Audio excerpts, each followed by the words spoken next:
Good morning, Raptor Freaks. Lexi Odds here. It's the last day of the NBA regular season, and all 30 teams are playing, and there are things to be determined today, including with our team, the Toronto Raptors. So the scenario is basically this. We win, we're in the playoffs and not in the play-in. That's for sure. So if we win, we're in.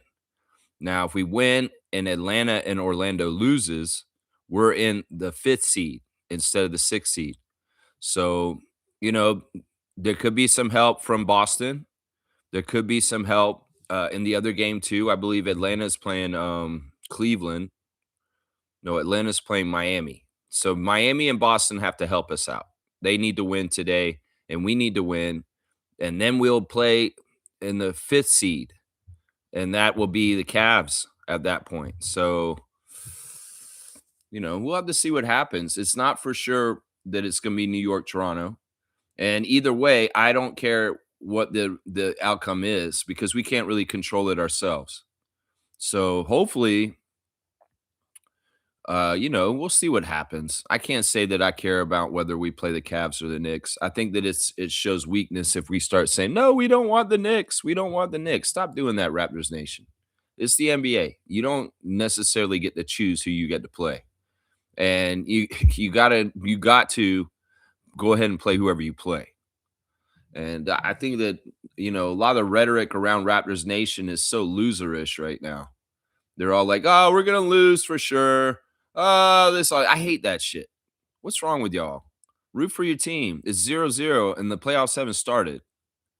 And just believe in them. The same action that's like, oh, they're just going to lose in the first round is the same people that turn the TV off in the middle of the second quarter because the Raptors are down by 20. These are idiots. People that don't stay through the end because the Raptors come back and win these games and they don't get to watch it because they gave up on them and went away. Don't be this kind of fan. Seriously.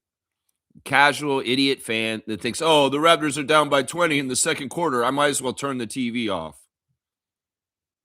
You obviously haven't watched enough Raptors basketball to understand that this team's capable of doing things that you don't think they are. And that's things like eating up leads and coming back and winning games and beating opponents they shouldn't beat and all kinds of stuff like that.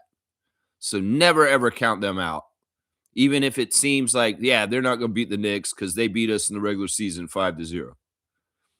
Never, ever count them out. I'm sick of that loser mentality, and there's too much of it pervading Raptors Nation right now. Y'all need to stop. Seriously. Who gives a shit about who we play? In some ways, it's about the experience. It's about getting more time in important games for our young players. Y'all are missing the assignment. The assignment is not to win Larry O'Brien this year. If we could win the championship this year, well, that would be awesome, but it's not likely. It's not realistic. So the assignment is get in the playoffs straight up, which we're going to do today. ESPN matchup predictors saying 90% chance the Raptors beat the Brooklyn Nets today. The assignment is get in the playoffs, like we said at the beginning of the year, like the players said we want to get in the playoffs. Get that assignment done. Boom, you got that accomplishment. Now, in the playoffs, let's try and get a win. It's like baby steps. Let's try and get a win. If it is the Knicks, if we can stop a sweep, that would be really good, right?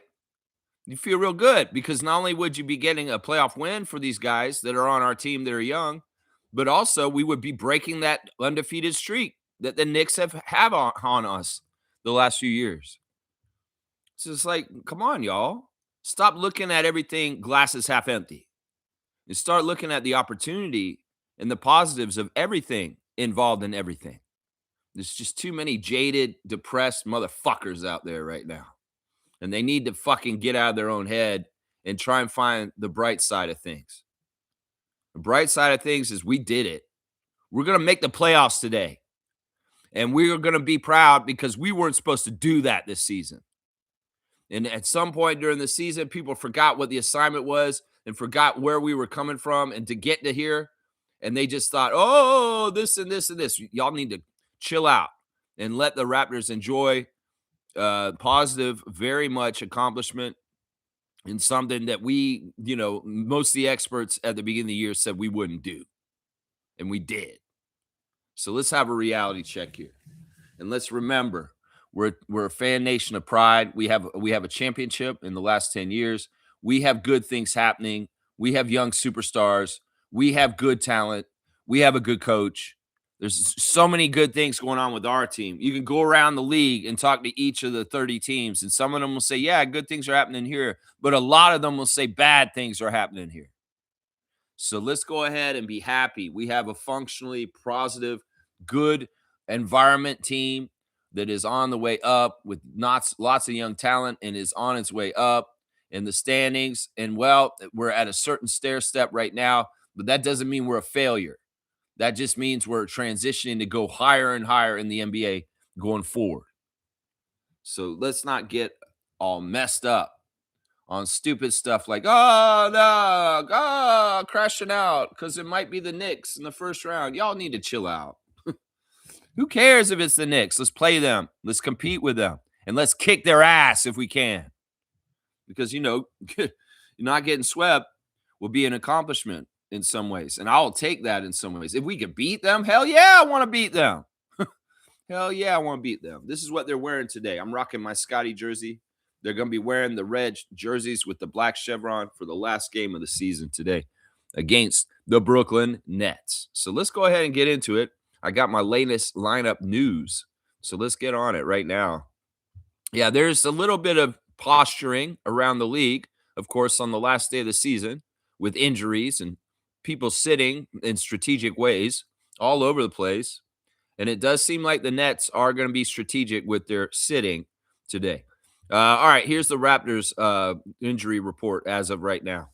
Chucky's not even on it at this point. I don't know why. Chucky's been on there all year.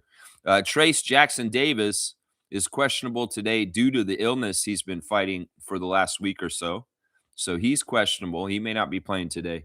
RJ Barrett is questionable today due to his knee. This is the thing that kept him out on Friday. So he may be out again today. Colin Murray-Boyles is questionable for today due to a neck injury. So it's not his thumbs. Now, IQ's not listed. He's not listed. Yak's not listed. So those guys seem to be going to be all right. But yeah, we may have no RJ, no Colin, and no Trace is what I'm hearing. Yesterday, the Raptors converted AJ Lawson from a two-way contract to a standard contract for the rest of this season, which is today, and the playoffs. The contract does not extend into the next season, just so y'all know. And he'll have to have a new contract done this summer if he's going to return to the Raptors and hopefully be on a standard contract. Now, they could do something like bring him back on that two-way next year also. But I hope they don't.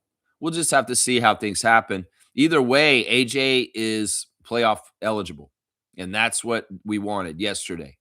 They converted him. It's a fantastic thing. I'm so happy for the guy from Brampton, the bad man from Brampton, Lambo Lawson, on getting his full contract and his ability to play in the second season. This is a really good thing. Really, really good thing. So I'm going to guess that the Raptors are missing Barrett, which is the only starter that is listed on the injury list right now. It'll be Emmanuel, Brandon, Jacoby, Scotty, and Jakob starting for the Raptors today. All right, let's go look at the Nets. The Nets, I don't know. They seem like they're lying here. They're saying Nolan Traore, the point guard from France that's a rookie, he's questionable to play today due to illness. And Ochai Agbaji is on the injury list, listed as probable for Sunday's game against the Raptors. He's probable. It's his back. So maybe Ochai isn't playing, but he's probably going to play. Now, they have more than that out. They're just not listing them all at this point. Zaire Williams will be out today.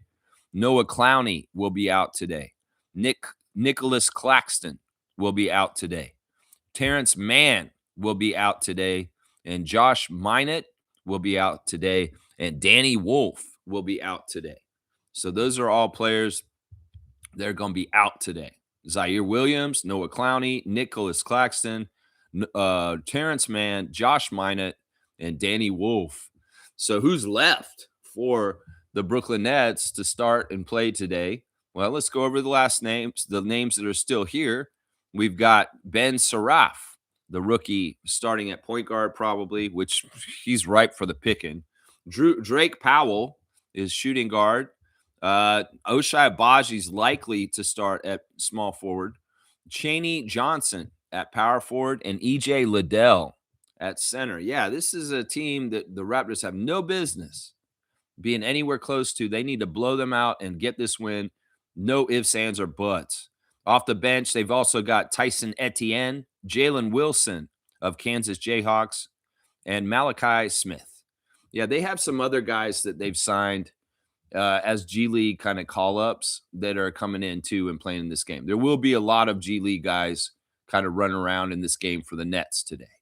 So we should kick their ass. Honestly, we should kick their ass. What have the Nets been doing recently with their team? Well, they've lost 2 games in a row, and they won 2 before that. So they're like, and they lost 2 before that. So we'll just say they're 2-4 in their last 6. 2-4 in their last 6. So yeah, they beat Washington and Milwaukee. So that's to be expected, right? That's to be expected. So yeah, as I said, 90% winning percentage by the ESPN matchup predictor for the Raptors.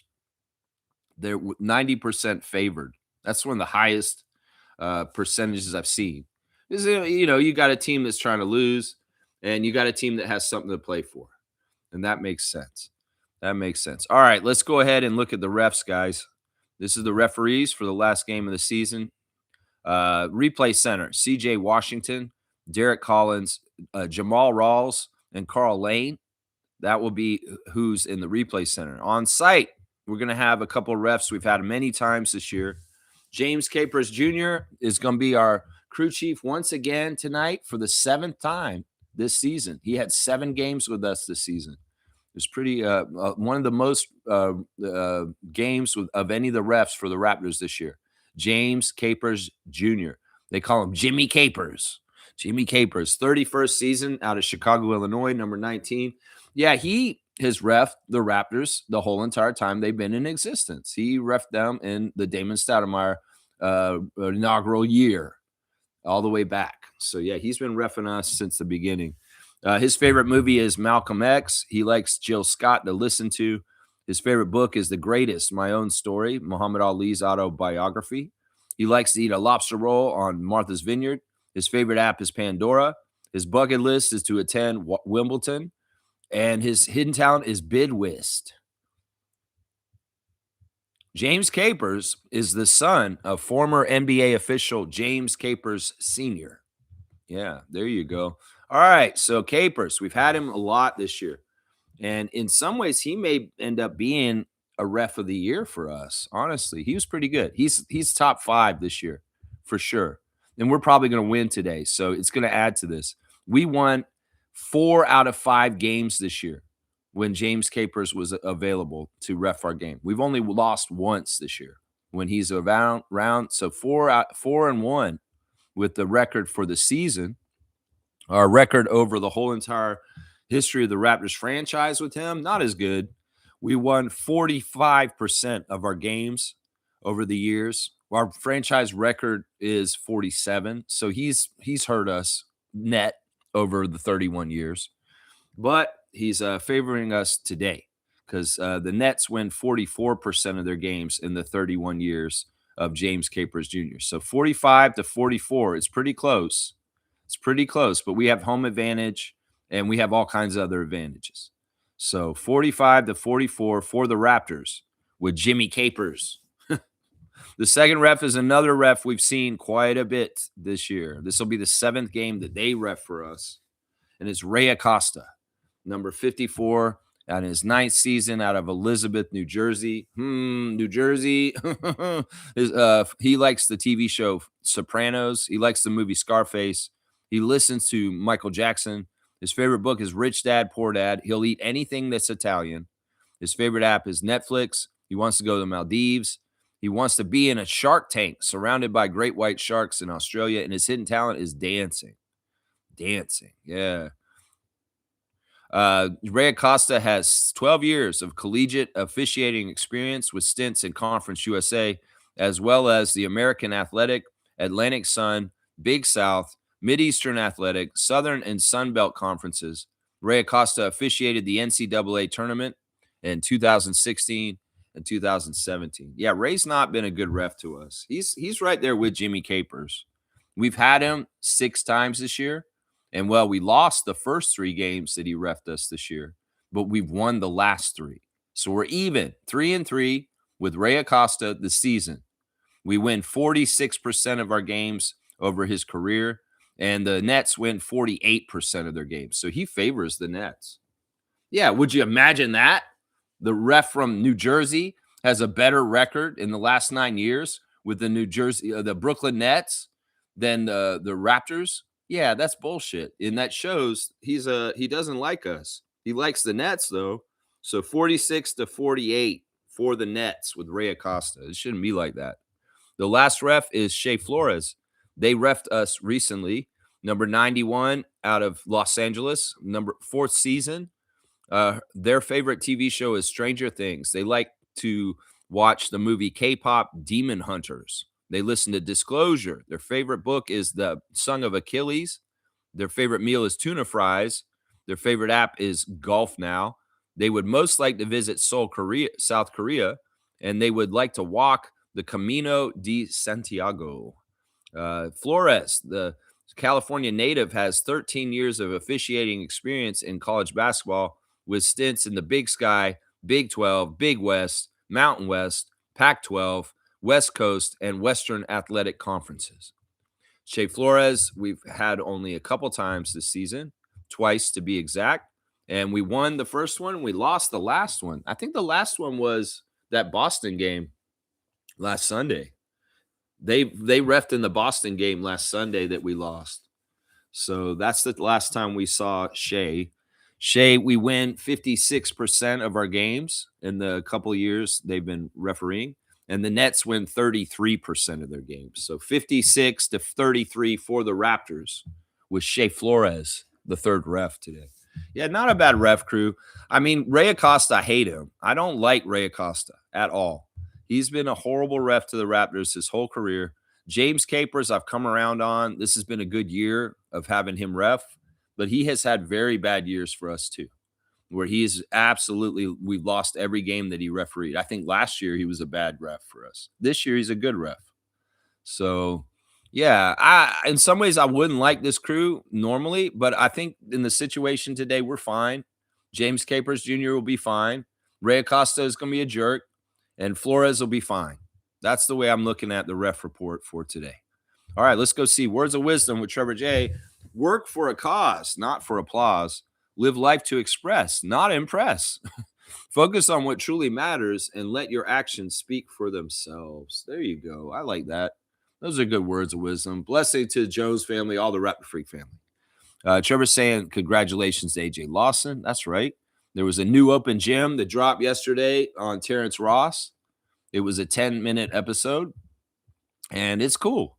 You know, I talked to Ross like not last summer, but the summer before our 30th season when we celebrated Vince Carter. And I told him, I was on Twitch with him, and I said, Ross, they're going to call you, and you're going to have to come to Toronto again. And you're going to have to come up and get the applause from the Raptors. And Ross is like, man, I can't wait to come back up to Toronto and see you guys. I'm going to come up there, and I'll see you guys. I'm like, all right. Come up for a 30th anniversary celebration and wave to the crowd. Well, he's come up, and, he's realized, being very smart in his retirement, that there is things to mine from being a Raptors alumni and being involved with them, whether it's endorsements, whether it's appearance fees, whether it's, just anything. He can come up to Toronto and make some money if he wants to, So he's been smart. And I love the Raptors callback open gym episodes. They've done a few of them this season. They did one on CJ Miles earlier this season too, about his photography. And they interwove old clips from open gyms from like 10 years ago with the current time. And they kind of did this with Ross yesterday, which was nice. I like watching the old highlights of Terrence on the Raptors. I like seeing him dunk on Fareed. I like seeing the highlights of his 50 bag against the Clippers. I love seeing the highlights of him at the dunk contest and his tribute to VC.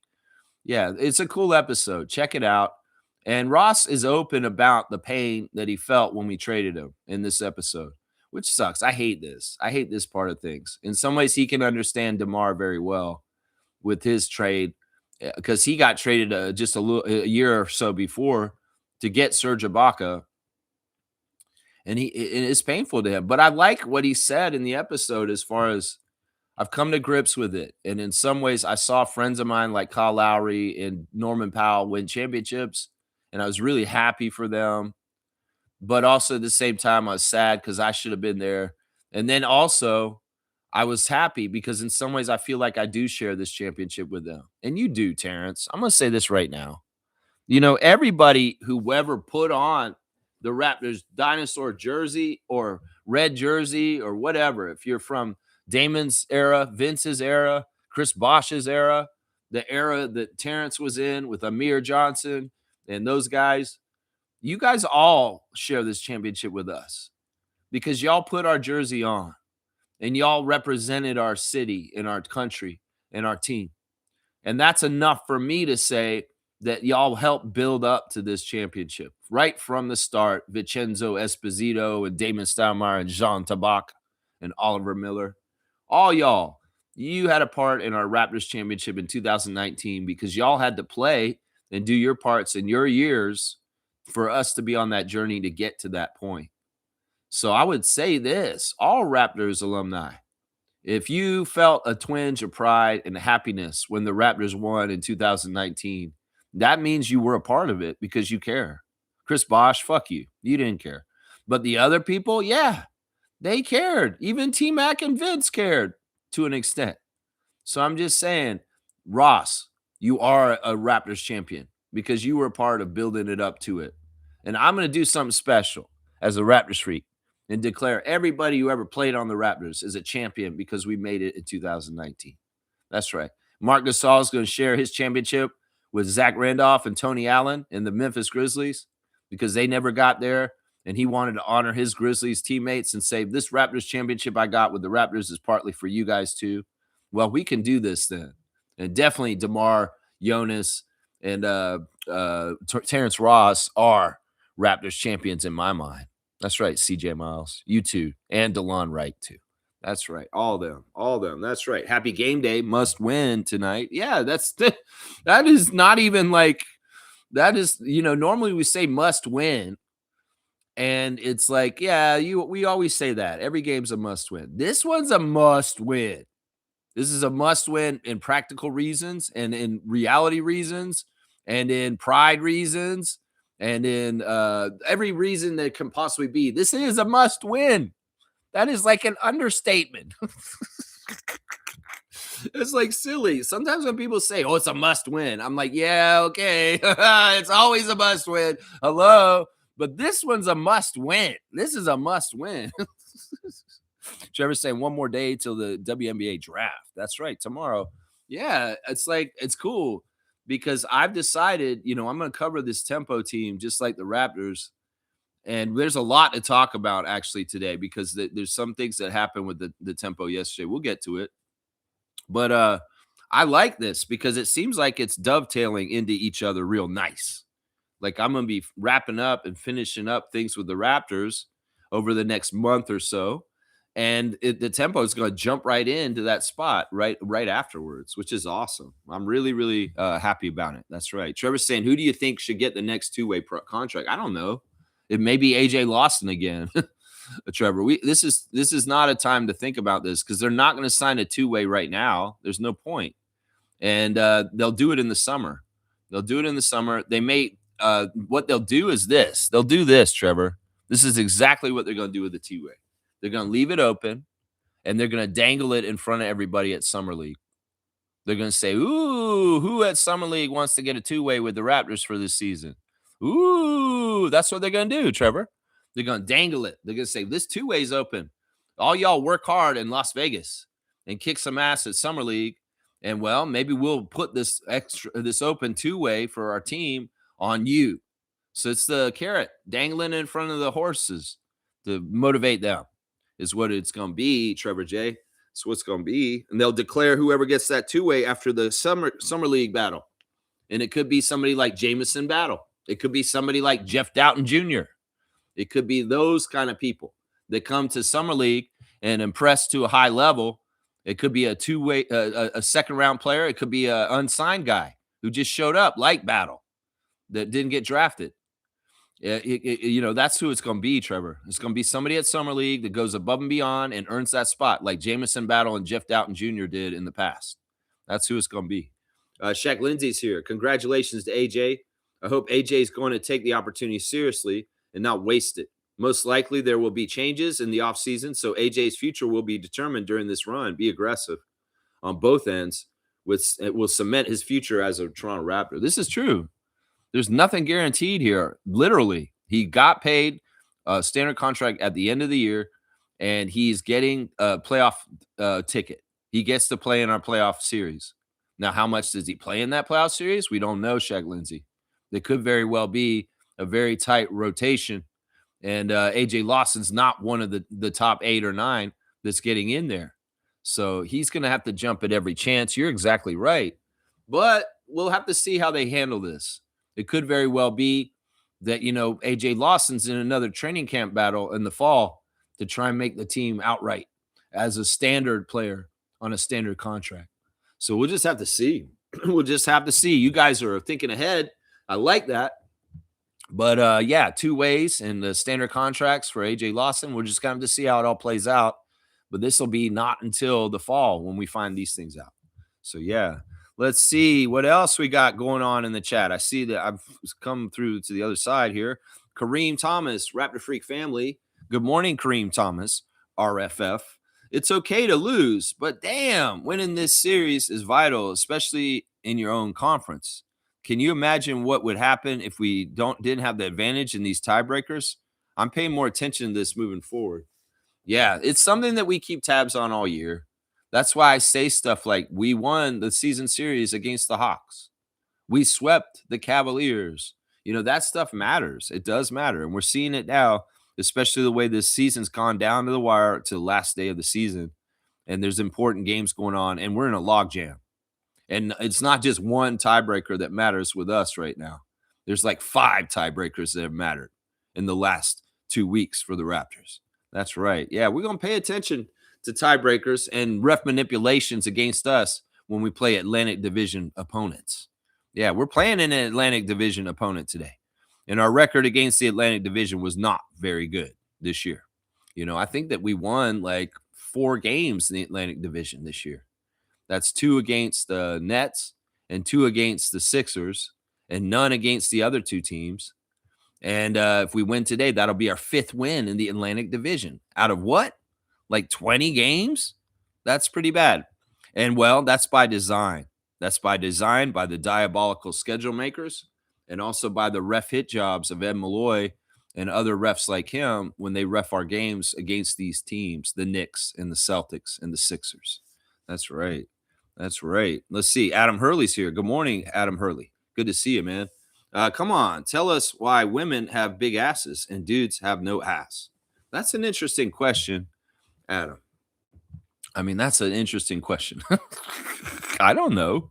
I think that in some ways women have more fatty deposits in their bodies naturally because they have to have nutrition for babies and children. So that parts of their body actually store nutrients and nutrition to be able to feed a baby. And that may be why some of that is. I don't know. I'm not a doctor. I'm not an expert on this field, but I will try and answer every question in the Raptor Freak channel.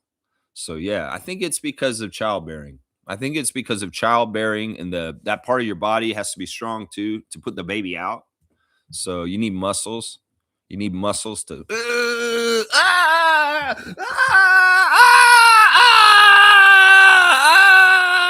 had a beaver baby. Oh no. It's awful. No, wait, it's my son. I love him. You're not ugly. You're not weird because you came out of me and you're a rodent. I love you, son. I love you. Oh. All right, that was weird. You made me improv something weird with your big ass statement. Yeah, that's crazy, man. All right, Ibrahim's in. Good to see you, Ibrahim, again. And thank you for the subscription. Raptors can push the Knicks to 7. This would be awesome. I would take this as a victory. Seriously. Seriously.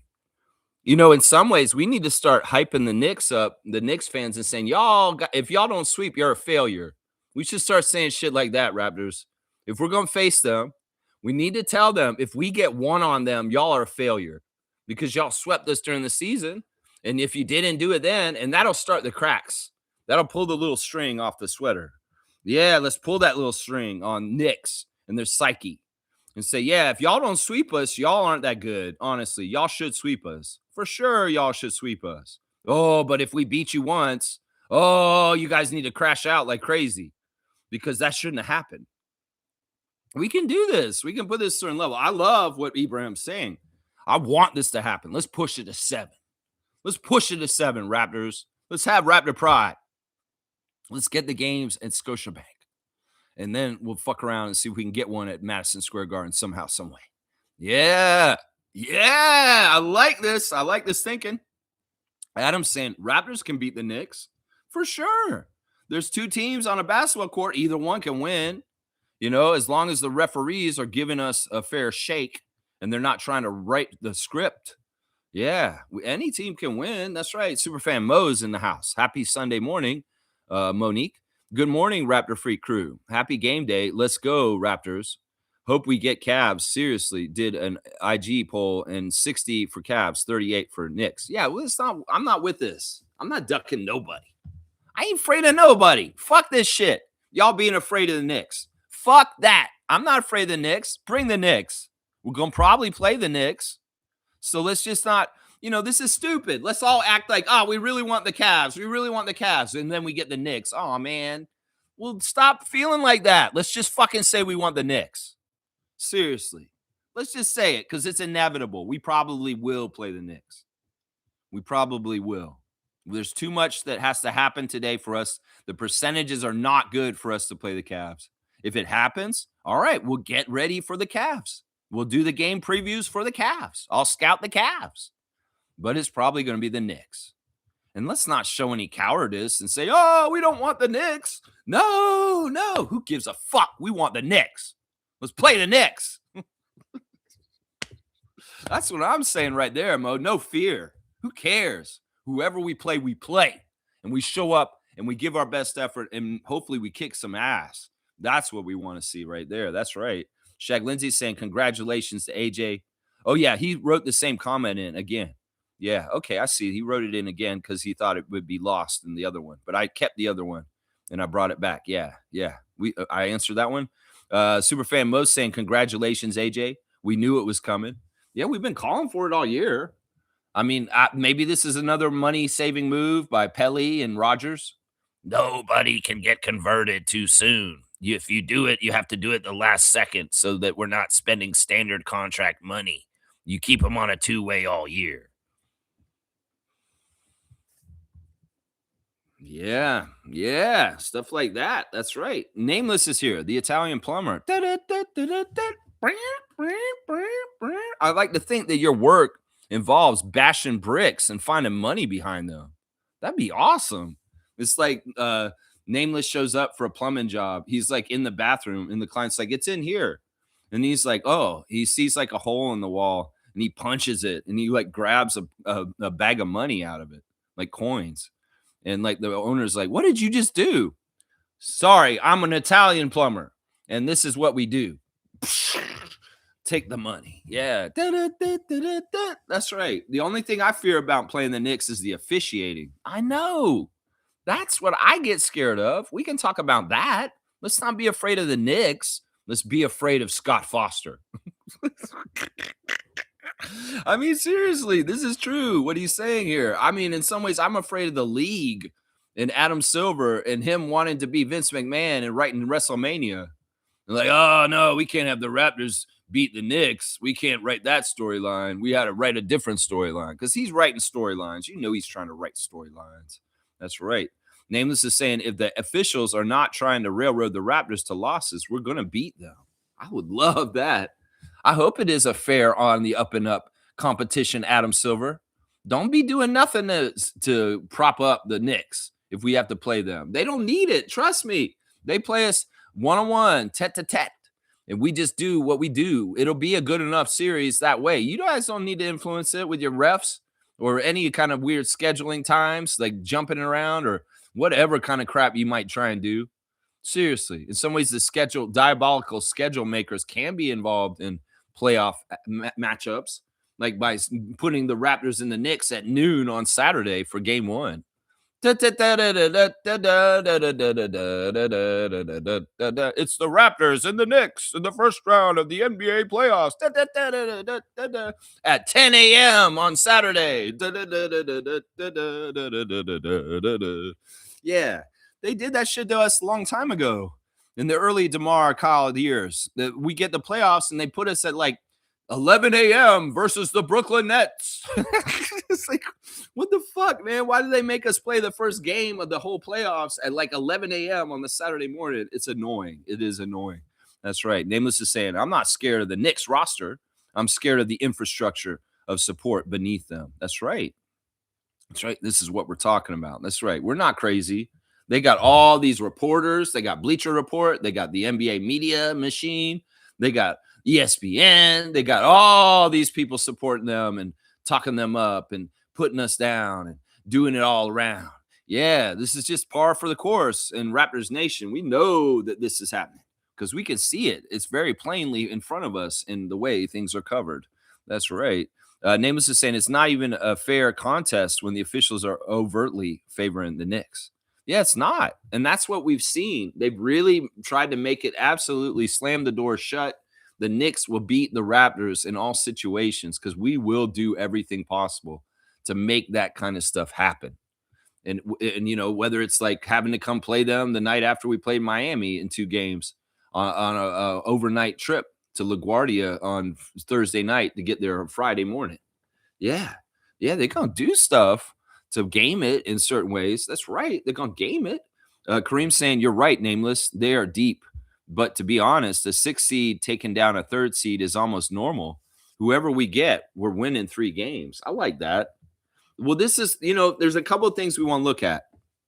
We want to look at how our young players are tested in the playoff intensity and the level of that. And just being in, you know, if we are playing the Knicks, that's the hardest playoff intensity arena, the Madison Square Gardens for the playoffs. Woo-wee! It's like that place is tough to play in regular season, sometimes even preseason. So it's like that's a real throw them to the fire. Like this is some of the highest pressure, hostile environment that you will have to play in the NBA at any kind of thing. So this will be good for the players to learn that. And then the other thing that we need to watch for is Darko. We got to see how he coaches as a playoff coach. And we got to see if he's successful in certain ways. Now, I'm not judging him on whether he should be the coach of the Raptors or not if we lose in the first round. And everybody, I know there's going to be people that are going to come around and say, we need to fire Darko now because we didn't beat the Knicks in the first round. No, fuck all that. We just want to see whether he has a different mode as a coach, as far as a playoff coach.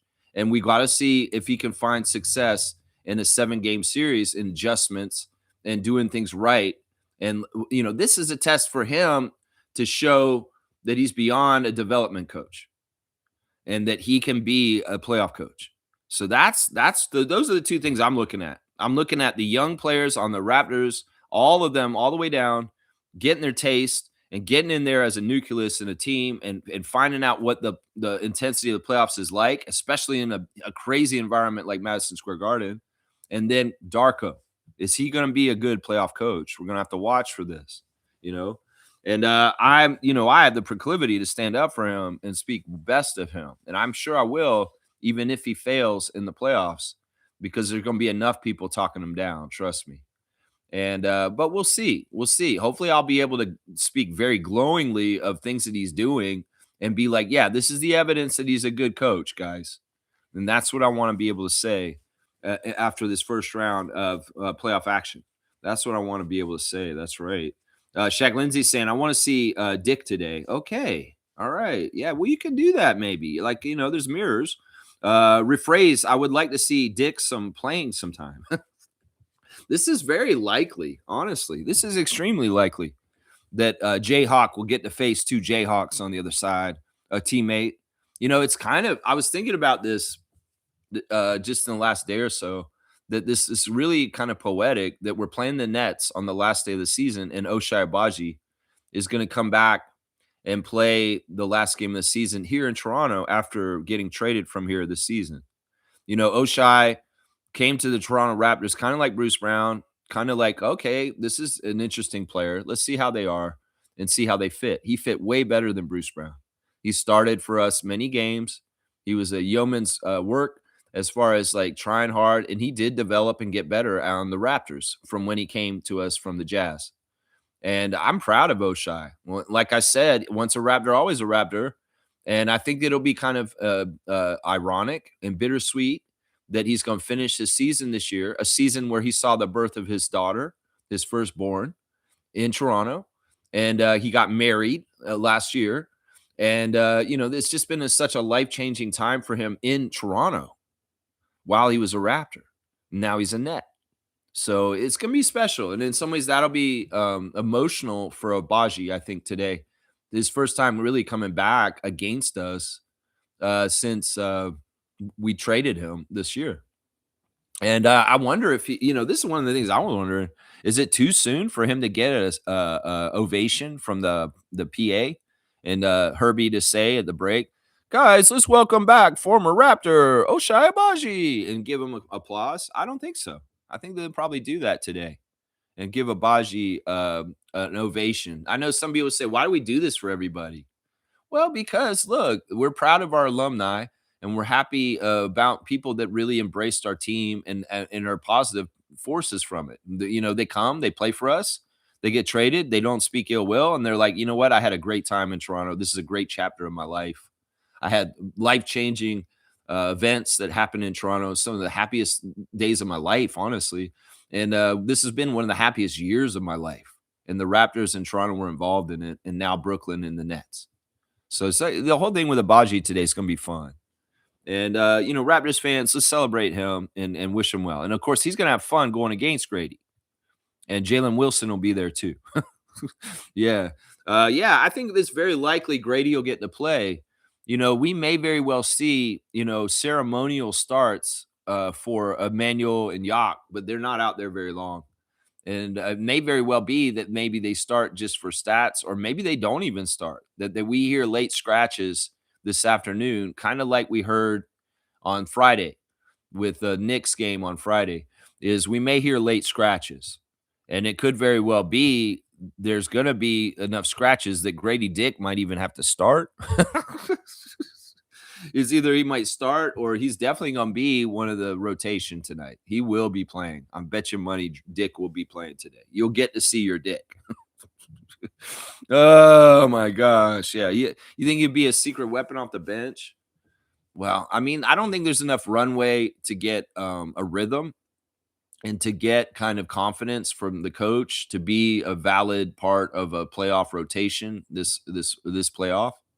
I mean, it'd be nice. I mean, there could be very much secret plays that Darko might employ, and they use Grady as a specialist. One of the areas where Grady could be very helpful in the playoffs in certain ways as a specialist is on inbounds plays, running those screens around and getting a catch and shoot off an inbounds. Like, that's one of the most powerful things he does. He hasn't done it a whole lot this year because he hasn't played a whole lot, but there could be some strategy in putting him in the playoffs for something like that, or maybe even just, to have an extra 3-point shooter out there for spacing. But yeah, we'll have to see what Grady's role is in the postseason if he plays at all. Yeah. Nameless is laughing at the Dick jokes. Yeah, we're mentally 5 today, I guess. Yeah, or 13, I should say. Yeah, PG-13.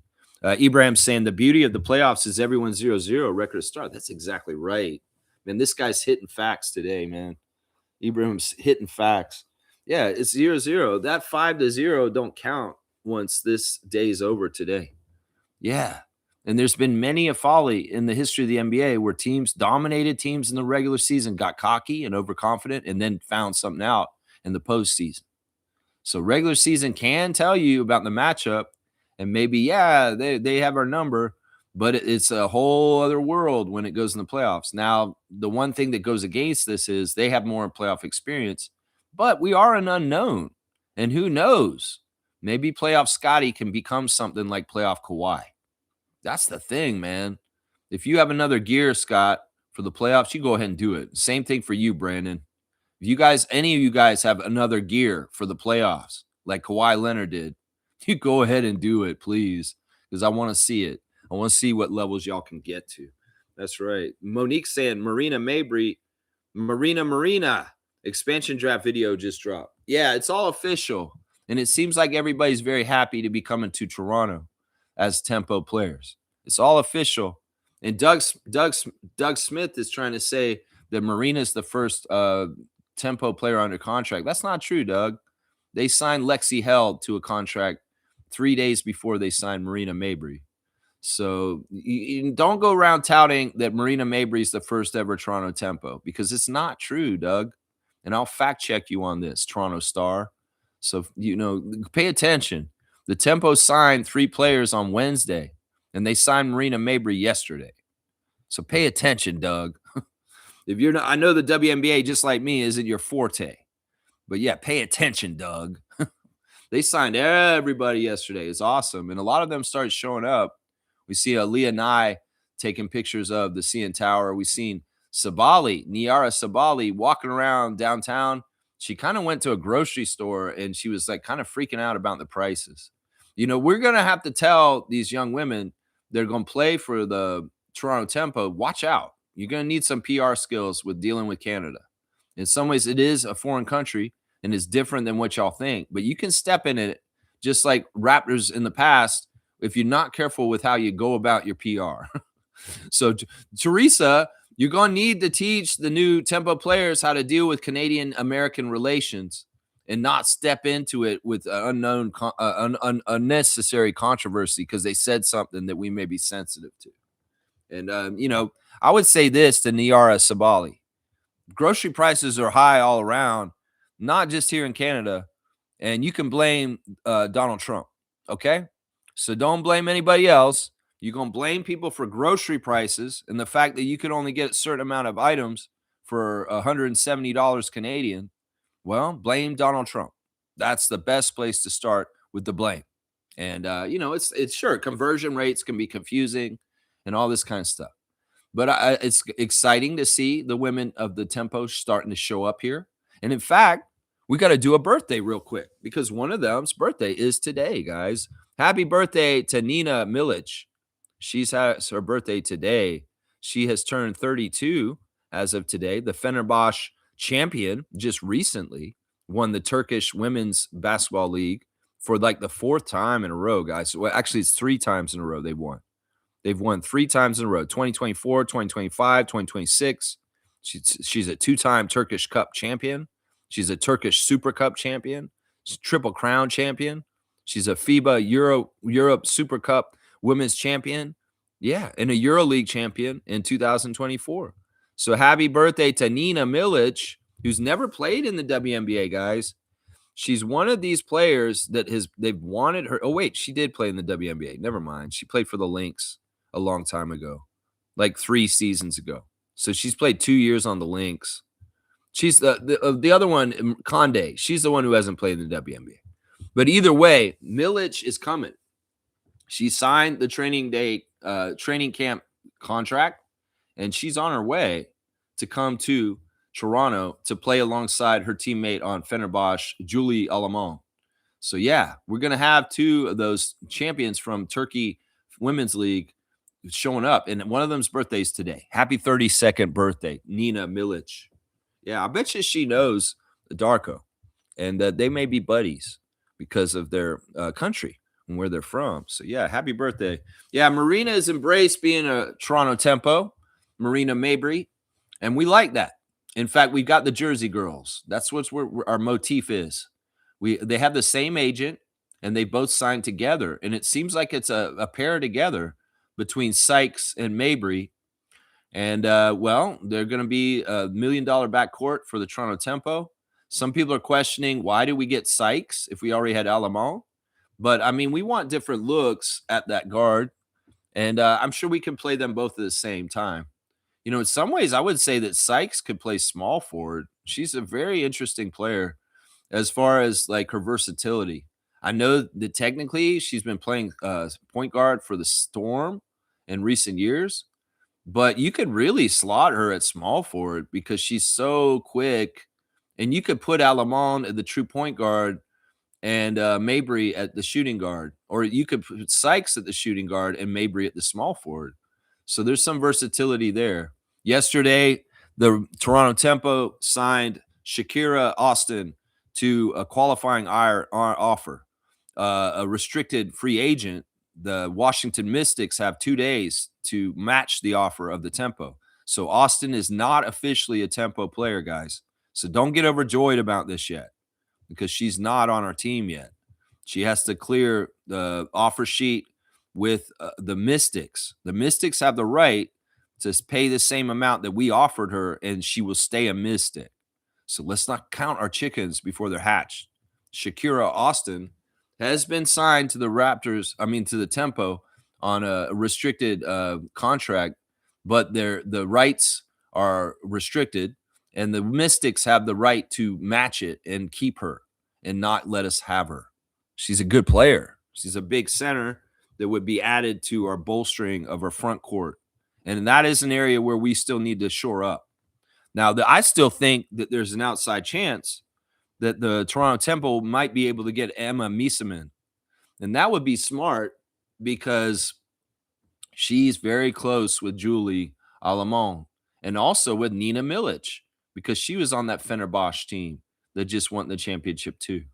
And being a Belgian, playing alongside Julie, they have a lot of years playing together on the national team. And Miesemann kind of had a breakout year for the Knicks last year. Not the Knicks, the Liberty. Oh my gosh, I'm going to be so bad about doing this. I don't apologize. It's not that I want to do this. It's just my brain's programmed to NBA. So switching to WNBA may be tough for me at times. Yeah, I love the love. And Jersey Girls, that's the motif. Marina and Brittany. Yeah. Money, Mabry, and Slim. That's going to be our pairing. And I'm telling you, man, it's going to be fun. You got offense and defense there, but you got a little bit of both on both sides too. So, yeah, you got a very offensive player in Marina Mabry, and you got a very defensive player in Brittany Sykes. And it's going to be a lot of fun. Yeah, Brittany's hype. She's posted something on her Instagram about can't wait to get to Toronto and meet the Toronto Tempo fans. Yeah, I'm all about it, Monique. Man, Tempo time is coming. Let's go to the game and check it out. Uji Bougi's here. Good morning, Uji Bougie. Good to see you. Thank you for the subscription. We got to play hard tonight. Be sure to outwork any shady work the NBA may be pulling to knock us into the play-in. Yeah, I don't know if this is going to be likely to happen in any kind of way. Because, look, James Capers, he can be an NBA hit job artist, but he's not really doing that. He's been very by the book and down the middle and very good this year. The talent on the other side is not good enough to beat us. This is not like the Brooklyn game where we came in at 5 a.m. or 6 a.m., got into the hotel at 8 a.m., the sun was already up and had to try and go to sleep and still play a game later that day. This isn't like that debacle. And I know a lot of Raptors fans are remembering that loss to the Nets this season and thinking that it's possible to happen today. It's not. It's not. First of all, we're playing at home. Second of all, we didn't have to travel last night. And third, half the guys that beat us on the Nets earlier this season are definitely not playing today. And that includes Clowney and Claxton, who are really kind of the most important guys. Demon is not playing either. Igor, or whatever. None of their best players are playing. The only thing that I would worry about in this game is Jordy Fernandez, because Jordy is a very serious competitor. And in some ways, he's been failing in nets, but he was set up to fail there. It's not easy to get traction there. And in some ways, we could talk about Jordy's time in Brooklyn compared to Darko's time in Toronto and see the progress that Coach Rajakovic has gotten with the Raptors compared to what Coach Fernandez has done with the Nets. And understand that we should be very happy, because we could be like the Nets and still bottoming out. and being where they're at. Now, I love Coach Fernandez. I appreciate what he did, pinch hitting for Team Canada as our coach after Nick Nurse flaked. And he did a fantastic job for us. So I always speak him up, even though he's not our coach anymore. I have a lot of appreciation and respect for him. And I know that he's a very, very competitive person. And if there's any energy that's going to beat the Raptors today, it's going to come from the coach. But I don't know if the players, like the whole time that he's been there, is the frustration is can he get that competitiveness and how he wants things to be done into his players and the level they are and how young they are and just how much they don't know. And also just how there's a talent imbalance almost every time they take the court. The other team's going to have way more better veteran, well-polished NBA talent than they are. And that usually is going to beat the Nets. That usually is going to beat the Nets. And it should today. I would even make the argument that we could sit all of our starters today and we could play a bench lineup with Shed and Walter kind of as the main guys with Dick and I don't know, Colin and a couple, and we would trounce them even without any of our main five starters, Emmanuel, RJ, Scotty, Brandon, and Yak. I think we would trounce them even if all those guys sat out. That's the way I look at it right now. So yeah, I'm not worried about the Nets. I'm not worried about the Nets. And if they were going to try and do anything to us, they would have done it. I think at this point, the NBA wants us to play New York. The manipulation, if there is any today, it'll happen in the Orlando or the Atlanta game. It won't happen with us. They'll let us win because they want us to secure that playoff spot, and we'll beat the Nets today. I'm pretty sure we're going to beat them. If they don't, and there's something weird that happens, well, we'll have an interesting stream tomorrow. We'll have an interesting stream tomorrow, that's for sure. Cream saying this, just chalking up Dick's year as the Norman Powell season. What? Man, y'all need to start saying Grady instead, please, guys. He has so much talent, and I believe if he survives the roster changes this summer, he will prove himself. We just can't pull the plug just yet. Comparing Grady to Norman Powell is not fair. That's not fair. You think that he's going on a career path like Norman and that like his third year mirrors Norman's third year? Yeah, that's not fair. You can't do this, man. You can't do this. Powell, Grady, once again, I'm going to say why Grady is the way he is right now. Because he came out way too early. I've said this consistently. He should have stayed at Kansas for at least one more or two more years, if not all 4 years. He would have been so much better off because these formative years he's in right now, if you think about it right now, Grady should be a senior at Kansas right now. He should be in his senior year at Kansas. He should have just done the big dance for the last time after 4 years instead of being in his third year of the Raptors. He should have had his senior year at Kansas this year, and it would have made more sense. His body was built up, and he could have dominated in Kansas if he had not jumped the gun and ran to the NBA after one and done. He screwed up doing that. So the career path of Norman Powell, it cannot be lopped over Grady because Grady jumped the gun coming to the NBA. Let's just be honest about this. I don't understand why he did that either because his dad knew NAL was coming. And they, honestly, he's a very marketable player at the college level. They could have made tons of money and not had to come to the NBA. But he wanted to rush into his NBA career. And, well, in some ways, that may have been a fatal mistake for him with his NBA career because he's not really ready to be here. The second year and when he started, in some ways, we were a bad team. And we could get away with him being a starter and getting all these minutes and these stats. It shows that, if you get minutes and you play on a team, Michael Porter Jr., you're going to get a ton of stats if somebody has to get them on the Brooklyn Nets. Somebody's going to get them on a bad team. Somebody's going to get those stats, and they can look real good as an individual on a bad team. And that's kind of what Grady's second year was. So, yeah, I can't make this comparison and bonify it. I can't get with you on this. I just can't. I can't. This is not the same at all. I do agree, though, that it's not too late for him and that if he does good work this summer, well, this would be his rookie year coming up this year in the fall. This would be his natural rookie year in the NBA this fall. he should be starting as a rookie then. But no, he jumped the gun. And in some ways, that's never going to be able to be changed. The genie's out of the bottle. He did it, and it's just how it is. But in some ways, I think it's hurt him. Y'all, I want to show off my socks just real quick. Look at these socks. I don't know if you can see them. But yeah, they're City Edition socks. You can see the logos on them. It's so awesome. Very, very cool. All right, let's see. Baba Bomb. Oh, yeah, I remember you. Thanks for the subscription. I've enjoyed your live streams, and I haven't watched the Raptors for years. Regardless of outcome, I would watch if you did playoff off-season coverage. Thank you. I appreciate that. Well, this channel is 365 days a year. And we're going to switch modes this offseason because it's going to be very heavy on our new Toronto WNBA franchise. So the treatment I give to the Raptors is going to be given to the Tempo. And I hope that people find me entertaining or informative for Toronto Tempo like they do for the Raptors. I appreciate this. This is a big compliment considering you haven't been following that close, but you watch me and you're like, wow, this guy's talking about the old stuff. And the stuff I remember from watching, I was watching more closely. I appreciate that. This is a very nice compliment. I appreciate it. It's very nice of you to say. Kareem saying this, I can't see Trevor's comments, so either he Mutombo'd me or I butt dialed something.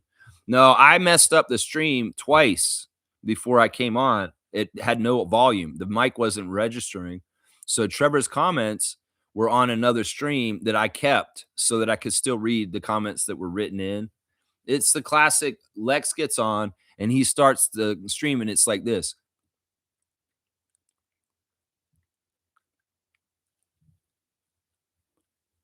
Yeah.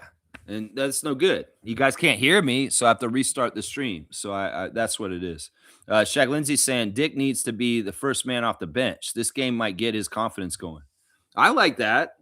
I mean, that's one of the things that all the guys at the end of the bench, Elijah Martin, Jamison Battle, AJ Lawson, Trace Jackson Davis, all you guys need to take every little second of NBA time that you get on the court seriously and go all out.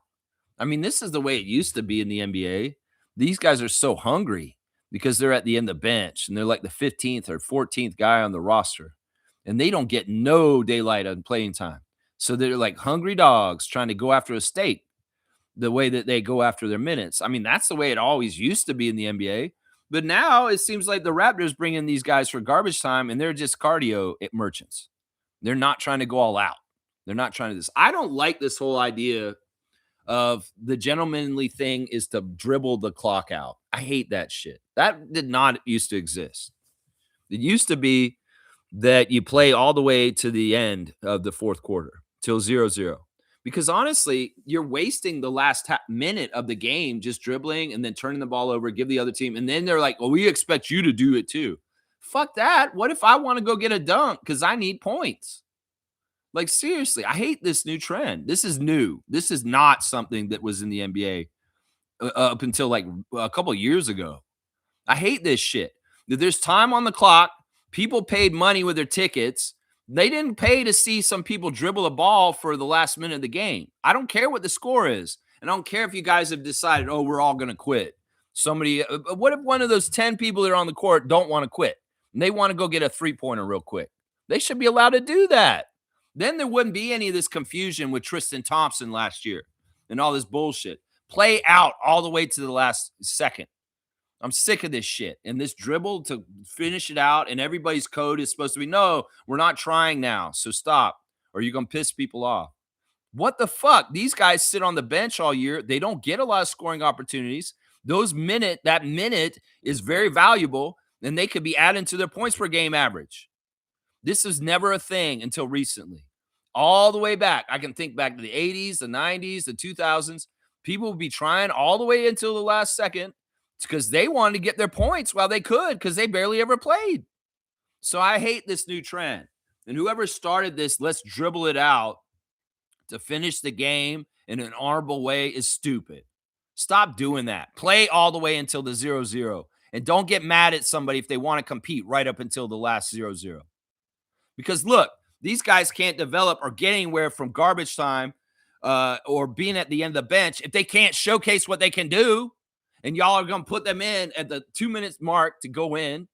And then the last minute, they can't do nothing because they're supposed to be expected to stand around and dribble the ball out. This is one of the dumbest new trends in the NBA that I hate. Adam Silver, stop this shit. Seriously, tell the players y'all need to play all the way up until the 0-0. Is it because y'all are worried about getting hurt in the last minute? No, we better not try right now for the last minute because we could get hurt. It's such bullshit. Fucking play till the end of the quarter because the fans paid for 48 minutes of basketball. And you're cheating the fans all kinds of different ways with players sitting out and all kinds of other bullshit. You're going to cheat them from some more of the time on the court when players could be trying crazy dunks right at the end of the game, and that would be fun. How about that's what the mandatory rule is, Adam Silver? Nobody can dribble out the end of the game. Just get out of the way and let people do highlight dunks right at the end. And y'all take turns going back and forth. Woo, windmill. Yeah, get that NBA is fantastic entertainment value again. Yeah, that's what they used to do, honestly. Back in the 80s, this was way more fun NBA. Trust me, youngsters. If you were watching the NBA back then, you'd be like, wow, this is way more fun. They would sometimes have impromptu dunk contests at the end of the games in garbage time where dudes would just be like, yeah, we're not going to play any defense. We're going to open the lane, and we want to see the high flyers fly and do something special right at the end. Man, that would be awesome. We could get back to that, Adam Silver, instead of this stupid ass lame dribble out the ball for the last 45 seconds to a minute of the game. Oh, man, I'll get off my soapbox. I'm sure some of y'all feel the same way about it as I do. Because look, what the fuck is Jamison Battle or Elijah Martin supposed to do to get their points per game average up when they're expected to stand there and dribble a ball out when they should be launching a three?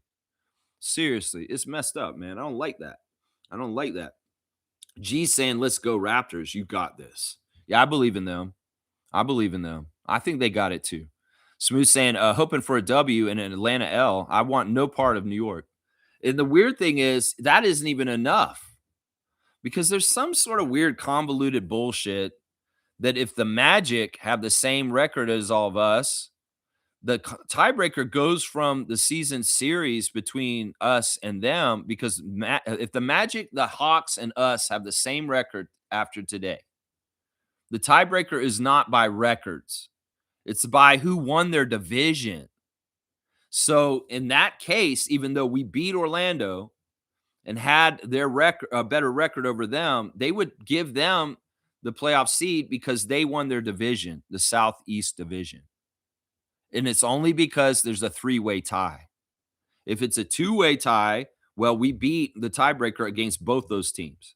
But if somehow, some way, Orlando Magic wins today or Atlanta loses and we lose, Orlando would be in the playoffs and taking our spot. And actually, if we win and Atlanta loses and Orlando wins, they take the playoff spot too. Because it goes to a tiebreaker of divisional champion instead of records between teams. So to play Cleveland, we don't just need to win and Atlanta lose. We need Orlando to lose to Boston too. And Boston's sitting all their starters today. So we'll just have to see how that goes. So yeah, getting to Cleveland's not likely, Kareem.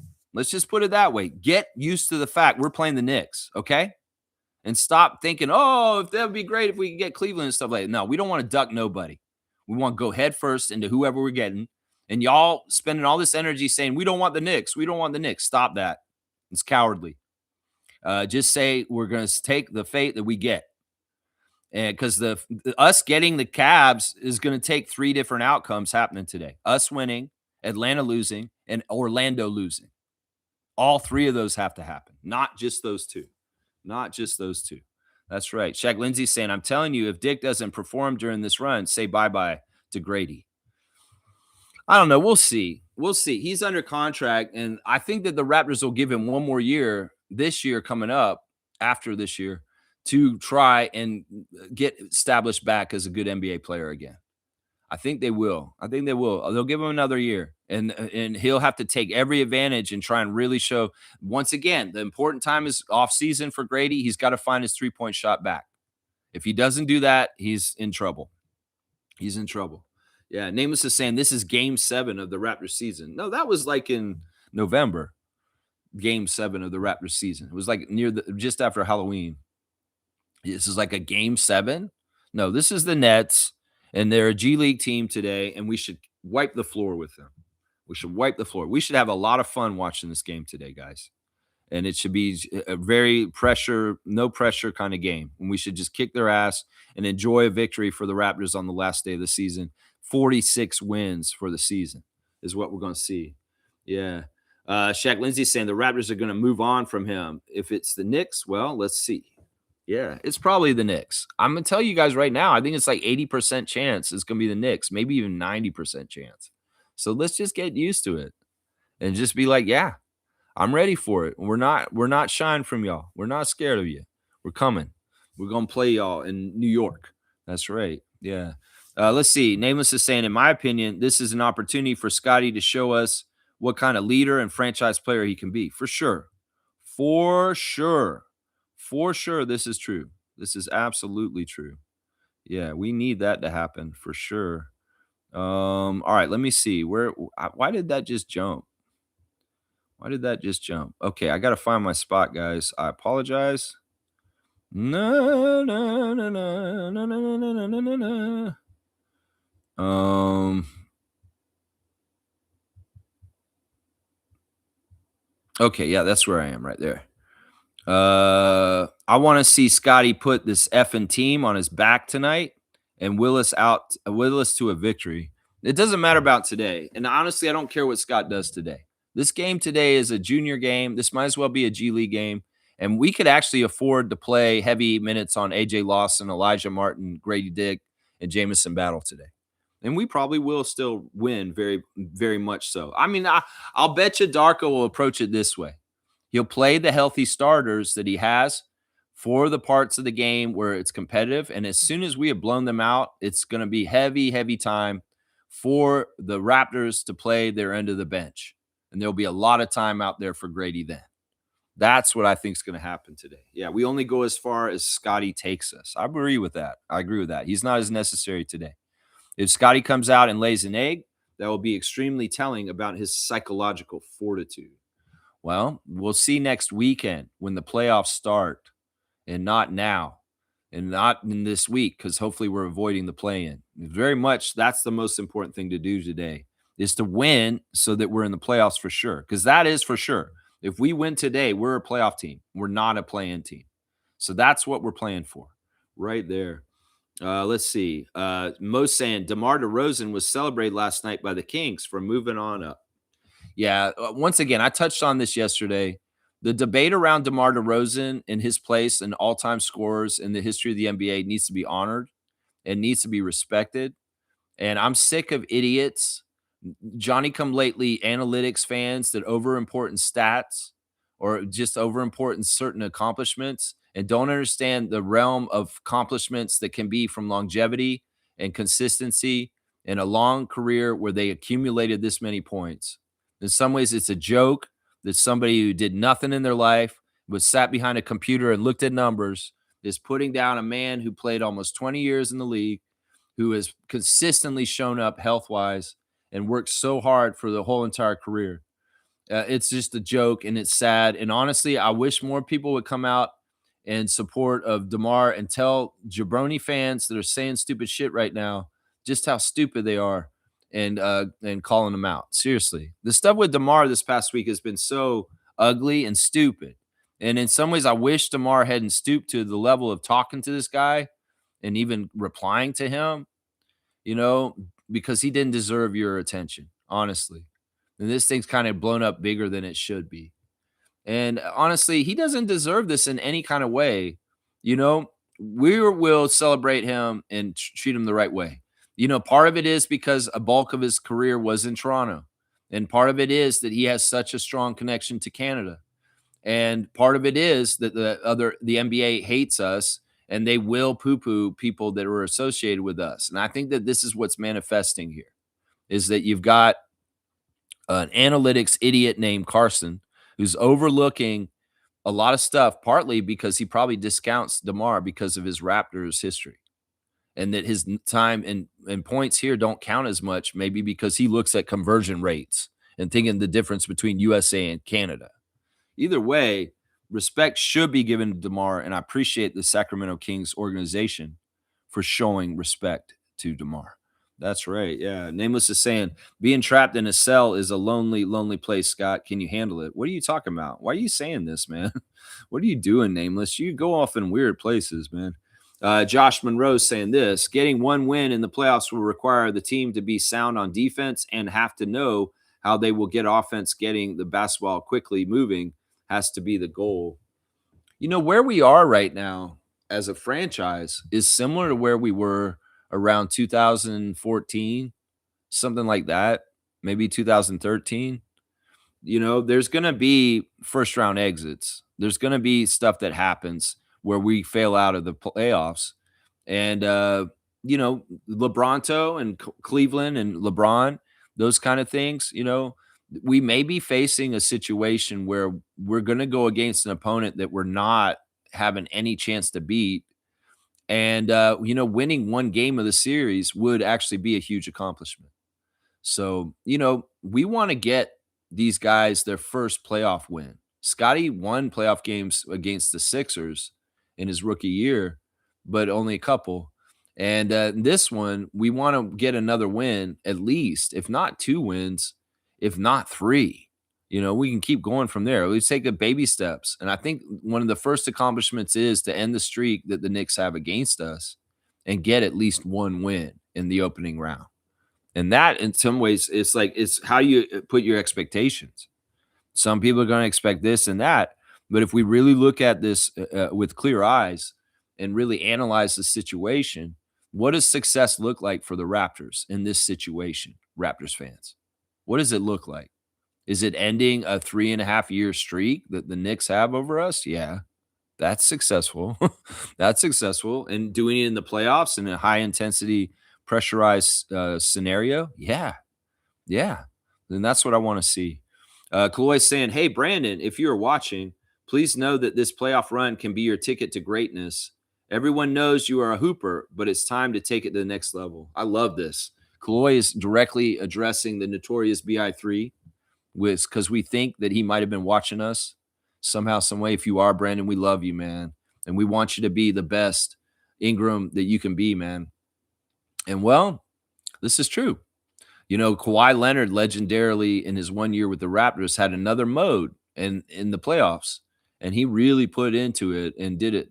Now, we saw a glimmer of it the other night against Miami on Thursday. If you could duplicate what you did on Thursday in the playoffs and that level and that intensity, well, Kaloy's right. Kingram of the North, take your throne.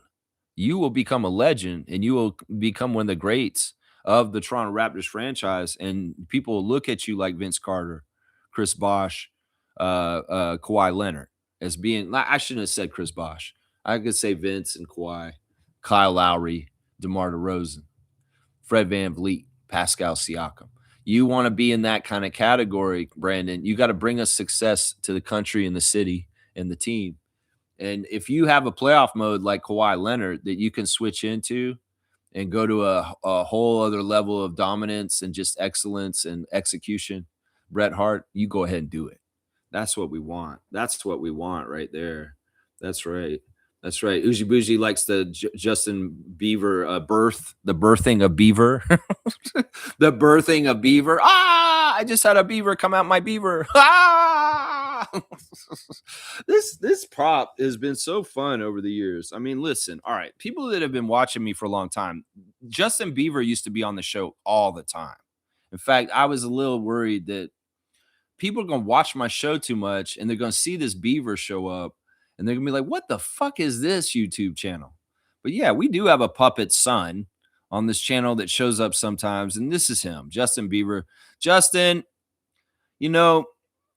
it's springtime, and there was flooding in my yard recently because all the snow melted. Why didn't you stop that flood?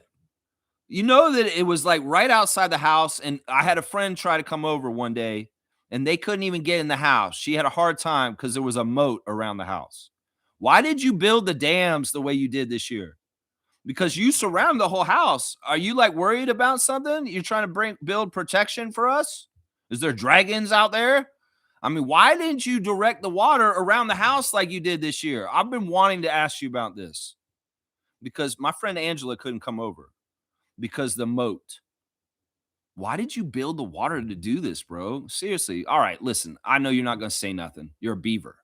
But listen, I love you. Next time, have better schematics for water flow through the yard, please. I mean, it's your damn job. I love you. I love you. All right. All right, Justin, you go back to sleep. Yeah, more improv with a puppet. I am trained to do this by Second City. Yeah, Justin. Yeah, don't look at me like that. No, you know you were wrong for directing the water that way. All right, go to sleep. All right, I love you. I love you, son. All right. All right. Yeah, that's my beaver son, Justin Beaver. Justin Beaver. It's so stupid. It's funny. Y'all, straight goods on Canadian goods. You know what I'm going to be eating today? I'm going to be eating some home-style ketchup chips by Covered Bridge. Covered Bridge is your chip company for Canada. These are Canadian-made chips by Canadians. Don't buy no Frito-Lays. Don't buy no American corporation. Buy Covered Bridge. Covered Bridge comes from the Maritimes. And this is good kettle-cooked chips. They're fantastic. And I love me some ketchup chips. And I'll tell the new Tempo players coming to Toronto, this is a rite of passage for when you come to Canada is to try ketchup chips. Just ask Scotty Barnes. And well, if you're going to try some ketchup chips today, Niara Sabali, you should try Covered Bridge ketchup chips. This is your Canadian brand for chips, Covered Bridge. So go get them. And if they don't have them at your store or grocery, demand them. Say, I want Canadian chips here, and I want Covered Bridge. There you go. There's your straight goods on Canadian goods. All right, let's keep going. Neighbors is saying, I want a piece of Nick's. This beef ain't over, biatch. Yeah, who won the lawsuit, motherfucker? Yeah, Azatam this, bitch. Yeah, who won the lawsuit? James Dolan, you rapist, you sorry-ass rapist, billionaire motherfucker. That's right. Spear this, motherfucker. Yeah, we always go after James Dolan. That's the one common thread that we can have with Knicks fans. We all hate James Dolan. That's the one thing we can all be on the same page with. That's right. That's right. That's right. Name was saying, I ain't ducking that, Nick. No, we ain't ducking no Knicks. That's right. We're going to play the Knickerbockers. We're going to play the Knickerbockers. This is like talk about how ridiculous their nickname is. Knickerbocker.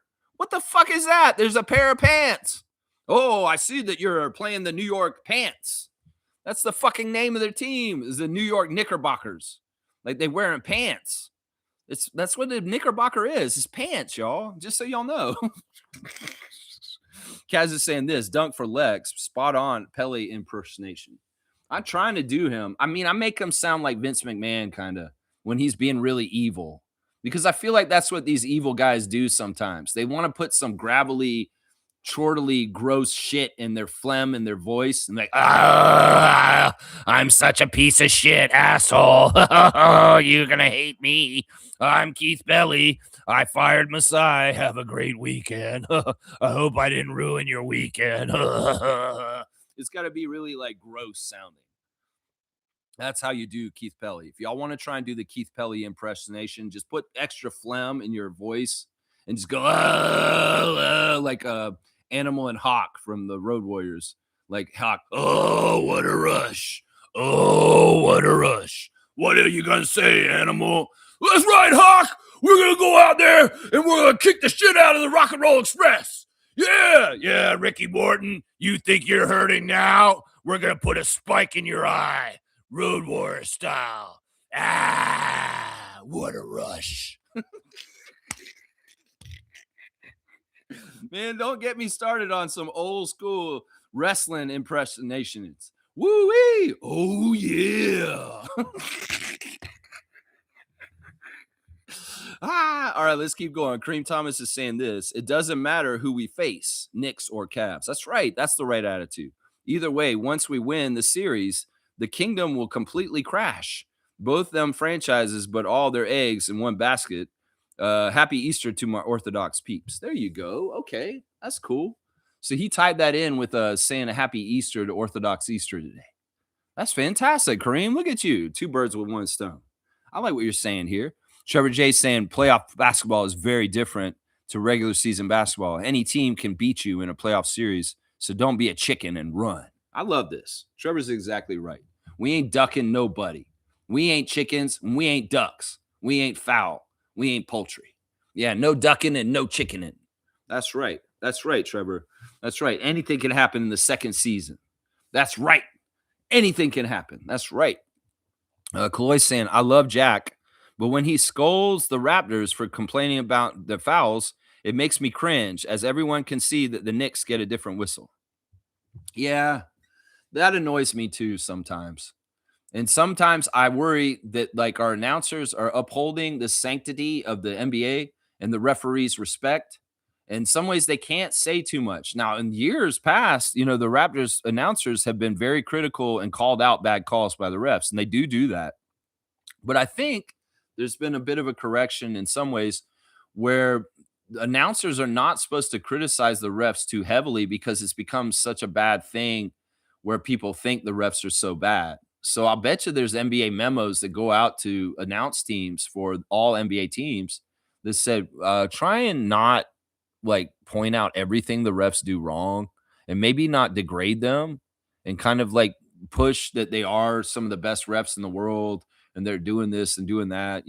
But I agree. It's a frustrating thing when it's obvious that the whistle's different for one side than the other side. And then the broadcast crew's kind of reinforcing bullshit. I think Jack's main point when he says stuff like this is to stop complaining so that you get put out of the play and there's another easy basket for the other team down the other end.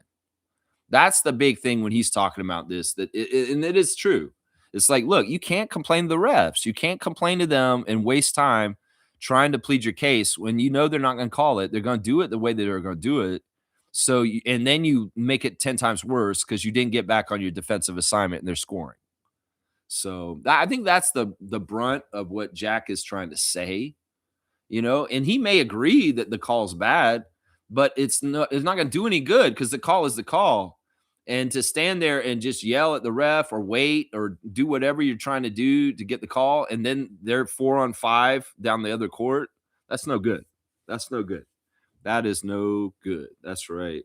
Yeah, Cool Cat's here. Good morning to Cool Cat. Always happy to see Cool Cat. Just protective, healing, amazing, positive energy around her is what I wish. I wish just the best for her, and I wish the best for the Lawrence family also. That's right. Smooth saying this. Yeah, it's going to be a 12:30 game one. Yeah. We're used to this kind of crap. That they'll put 12:30 p.m. the Raptors Knicks at Madison Square Garden on Saturday morning. Who wants to take bets on that? That's going to be the first game of the season, the series for us. It's going to be 12:30 on Saturday. Cool Cat saying, I don't want us to play New York. The system will go for Knicks, so it will be an unfair environment, refs, media, and money. Of course, we know this. That's why we're tempering our expectations. That's why we're talking realistically about what success would look like for the Raptors when they're going into a fight that is just not going to be totally fair. We know that. We know that. And we can only try and carve out success to the level that we can and go get it and try and do it. If we win the series, fantastic. That's what we want, obviously. But if we can only win one game, I might be happy with that too. I might be happy with that too, because that'll be a huge accomplishment. Smooth saying, speaking to my New York people, they're all expecting the Raptors. They're especially excited for RJ. Yeah, and we want RJ to show up. As much as we were just saying Scotty needs to go to another level, or Brandon, do you have a playoff level? We need to see RJ kind of have this whole like, you guys traded me, I need to kick your ass kind of attitude. Like, there's none of that. He only has love for that team. In some ways, the Knicks did him a solid, so he's not mad at them. You sent me home. You gave me my childhood dream to play for the Raptors, which is what I've wanted since I was a little kid. So he can't be that mad at them. Where do you get your anger and your angst against them, Emmanuel and RJ, so that you come at the Knicks in a more competitive way? That's what we're asking this week. How can you do this? How can you game it in your head psychologically to be at another level? Is there an RJ Barrett playoff level that we may get to see? Some people are saying he's no good in the playoffs because he can't play defense. I don't believe that. The man can play defense. And people out there, content creators out there saying RJ can't play defense, you're full of shit. I'll say that right now. Let's keep going. Bob Babam. Today is a Serbian Orthodox Easter for Darko. Should be in good spirits. That's awesome. That's awesome. I love that. I love that. Yeah. Yeah. Darko's awesome. I love the internationalness of Toronto. I love the internationalness of the Raptors. I love the internationalness of the tempo. And they've added more internationalness. Yesterday, we found out they added Liz Balogun of Nigeria, and they added a Lithuanian player also, Juicy. So yeah, the Toronto Tempo now officially have 12 players, I think, that they've signed contracts with. One of them is still waiting to see if they get matched with the Mystics, as I said earlier. That's Shakira. I guess it's Shakira or Shakira Austin. I'll figure it out as I get to know them better. But yeah, some of the Tempo players are showing up in Toronto, and that's good because the preseason is in like 2 weeks, and they're going to have a very short training camp. And of course, tomorrow they'll have the draft, and well, we're going to have to see who they pick at number 6, and that'll be an important player for the Toronto Tempo this season too. They're rookie, so we'll have to see how this all goes down. It's exciting times in Toronto for the WNBA. And, I feel like, Sykes getting signed to us is kind of part of what I was predicting, where I said, yeah, we're going to get a good free agent signing. And Brittany Sykes is that right now, but there may still be one more. There's still some shakeout going on with the WNBA free agency going on right now. Yeah. Smooth saying this. RJ still has a big following there. Ben Stiller is a big fan of his. Oh, he loves RJ Barrett. And that's fine. But listen, let's not get all warm and cuddly and cozy feelings. This is going to be a battle. And in some ways, I don't care if you have friends on the other side, Emmanuel and RJ. I want y'all to kick their ass. And I'm sick of this shit. And in some ways, y'all's friendliness to them has been gained by them to be able to be dominating us since y'all did get traded here. And I'm sick of this shit. So how y'all going to fix this, Barrett and Quickly? You're going to show something different against your former teammates in your former team than you have since you got traded to us? Because in some ways, you are not trying against them, just like Brandon Ingram was not trying against the Pelicans when he played them this year. It's like, that's going to be important. Kareem saying, one thing I know about Madison Square Garden is that magical things happen there. Like WrestleMania. Raptors are in favor. Knicks can't escape the shadows of Ewing's botched layup in the 95. Well, like I said, and this was my warning for Knicks fans yesterday in the stream, is don't get too cocky. Don't talk too much shit. Don't write too many checks you can't cash, because in some ways you will hurt yourself with the basketball gods, and you will set yourself up for a failure and a loss and getting put out of the playoffs if you're not careful. So, yeah, I would be like, the Knicks are in such a good position right now.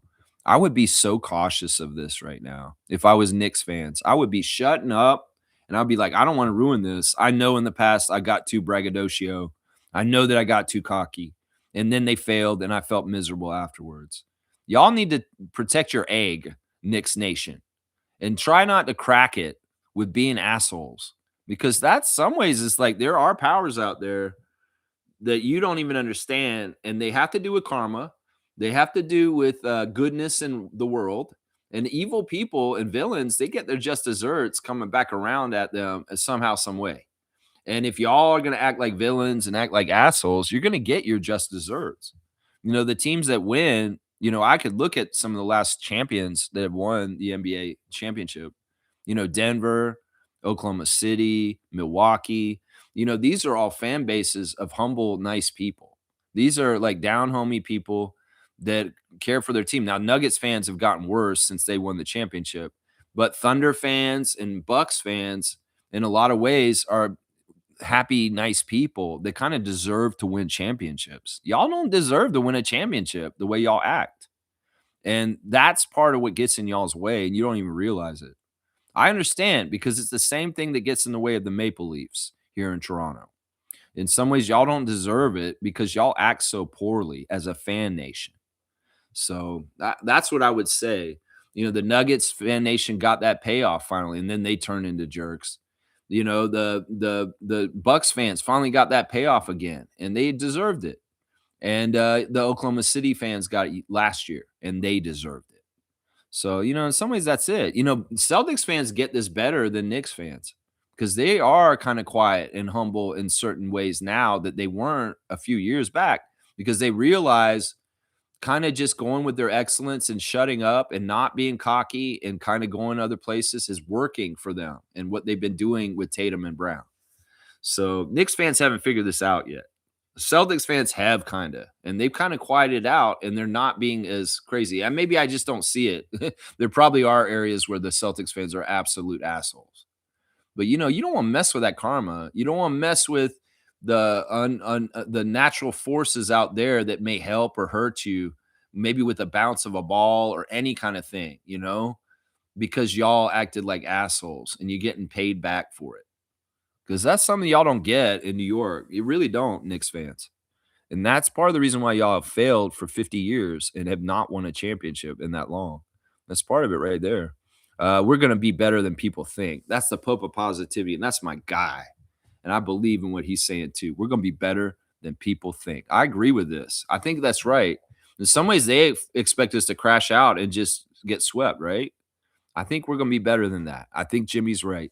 Kareem's saying this, I'm 1 foot in and 1 foot out on the tempo, meaning I'm not fully invested yet, just waiting for the team to start playing games. Then I'll fully digest. But word is Tempo is secretly a deep team. Wait, you said the Temple, like Garrett? Man, you guys with your voice writing in. You don't type it in. You write it, you say it in, you and Trevor. And we get weird misquotes. Listen, if you're gonna be half-assed with the Tempo, don't even come in. All right. If you're gonna be half-assed with them, don't even come in. You can come late to the party when you finally realize, yeah, I'm an idiot. I should have been watching them correctly the whole way. You can go ahead and wait if you want.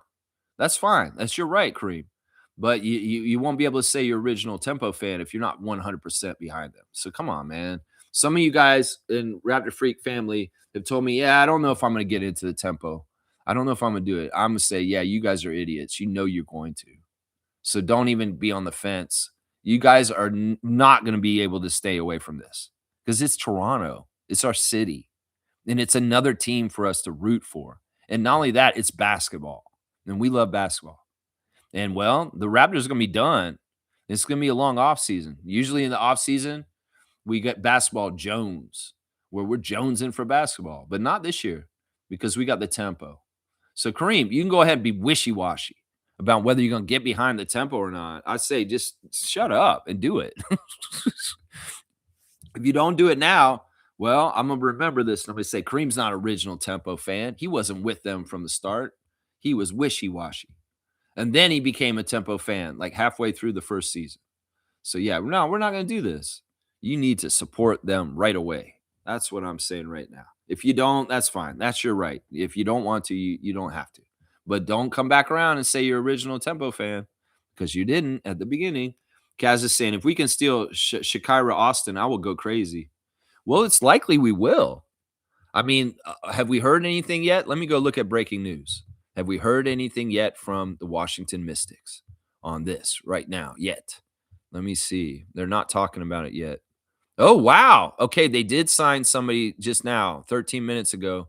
Isabel Harrison has signed with the Toronto Tempo guys. I'm not even sure who she is. Yeah, Julie Alamong is talking to us in French, and she doesn't look like she's in Toronto yet. She doesn't look like she's in Toronto. She looks like she's still in Europe, but she's going to be over here soon. Let's see. Let me see. Is there anything here? Sophie Cunningham has signed back to signing with the Indiana Fever.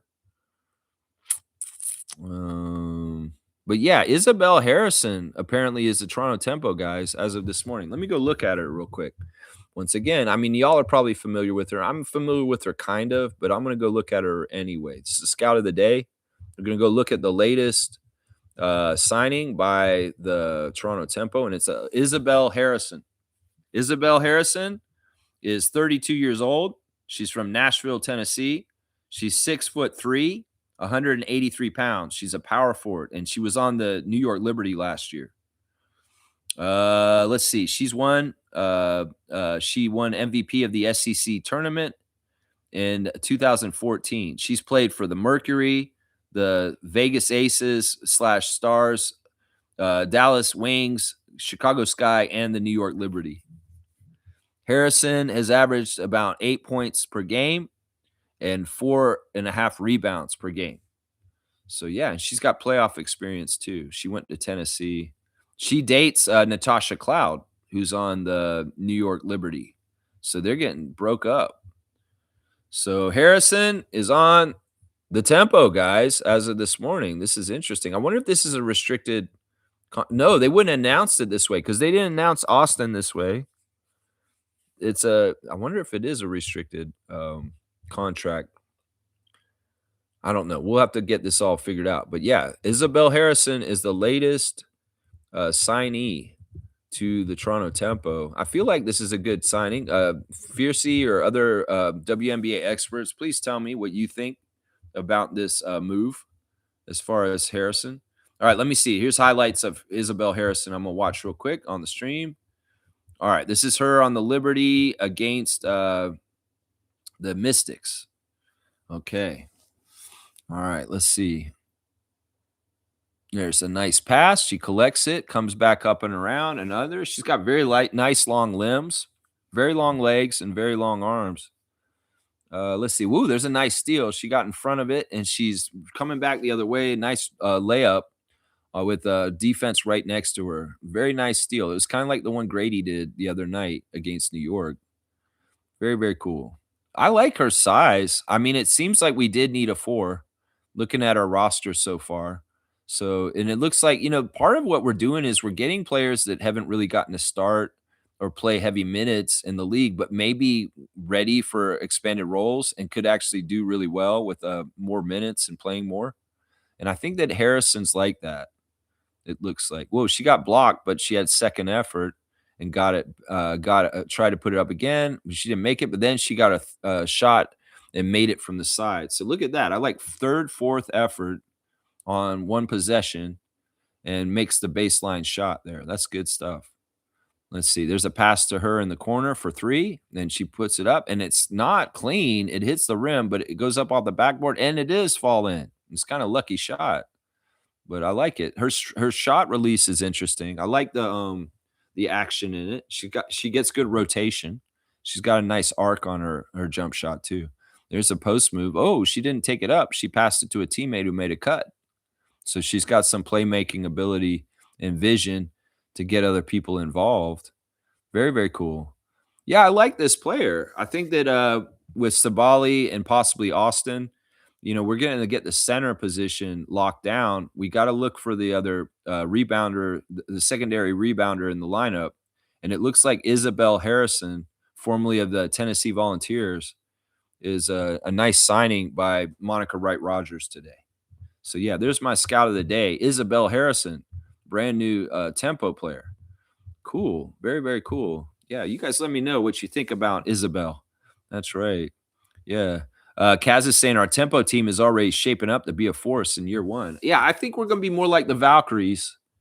And the Fire are going to be the team that sucks, and they're going to lose a lot because in some ways, they're trying to position themselves for next year's draft already. I hate that mentality. I'd like to think that the WNBA doesn't have the same things as the NBA, but it does.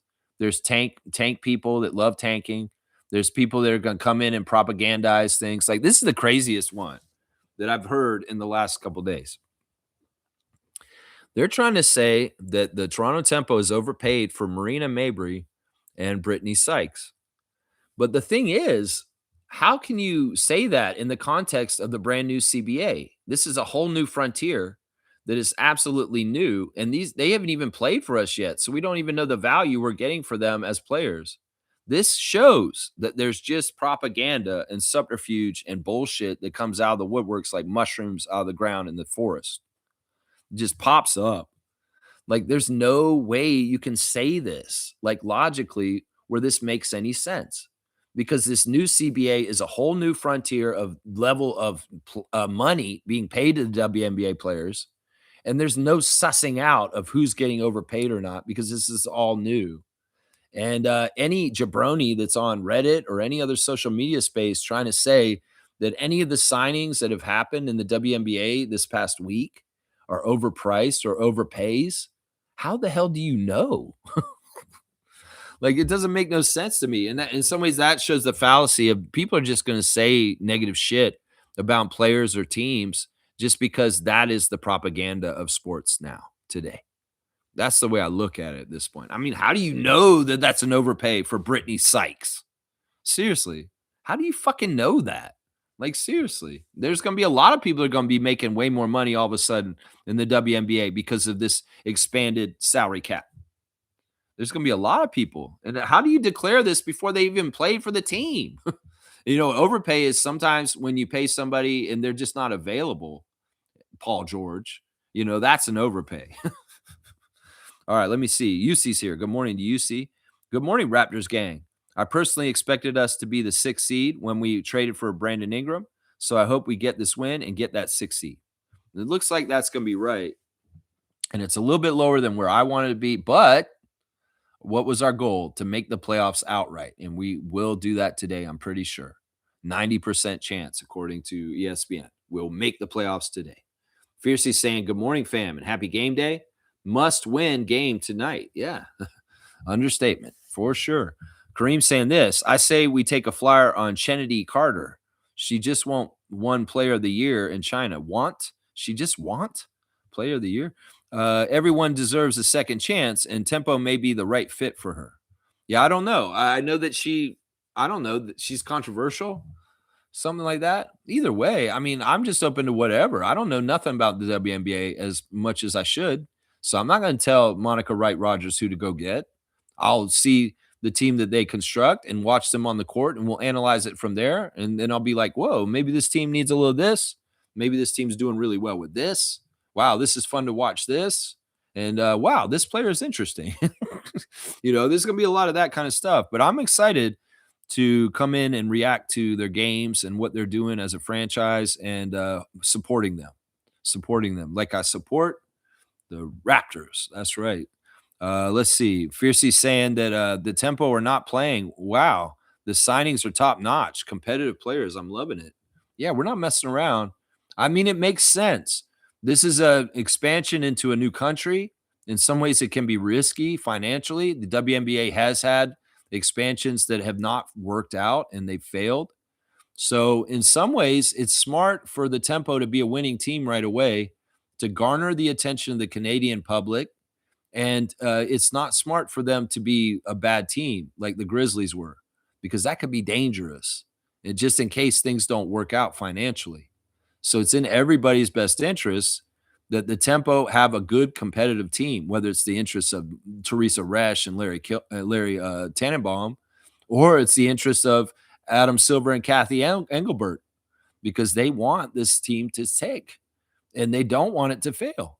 And the team should have stars that are attractive right away, and it should also have somewhat of a chance to win, so that it can hook some people in. If they don't do it right, it could be bad. So there's a certain level of, like, even the WNBA is going to be helping the Tempo possibly this season because of that. Seriously, I could see it. Nameless is saying, I think we all love Dick. Okay. But Colin Murray-Boyles and Jacoby's emergence has made him expendable. Yeah, speak for yourself. Not everybody does. Some people do. I like Grady. Let's see. Nameless is saying, Dick has never had the impact as those two gentlemen have had his entire tenure, and he's been given ample opportunity to succeed. I mean, I don't know if that's exactly true. His second year was very impactful, and he was on the right trajectory at that point. This year has been a backtrack.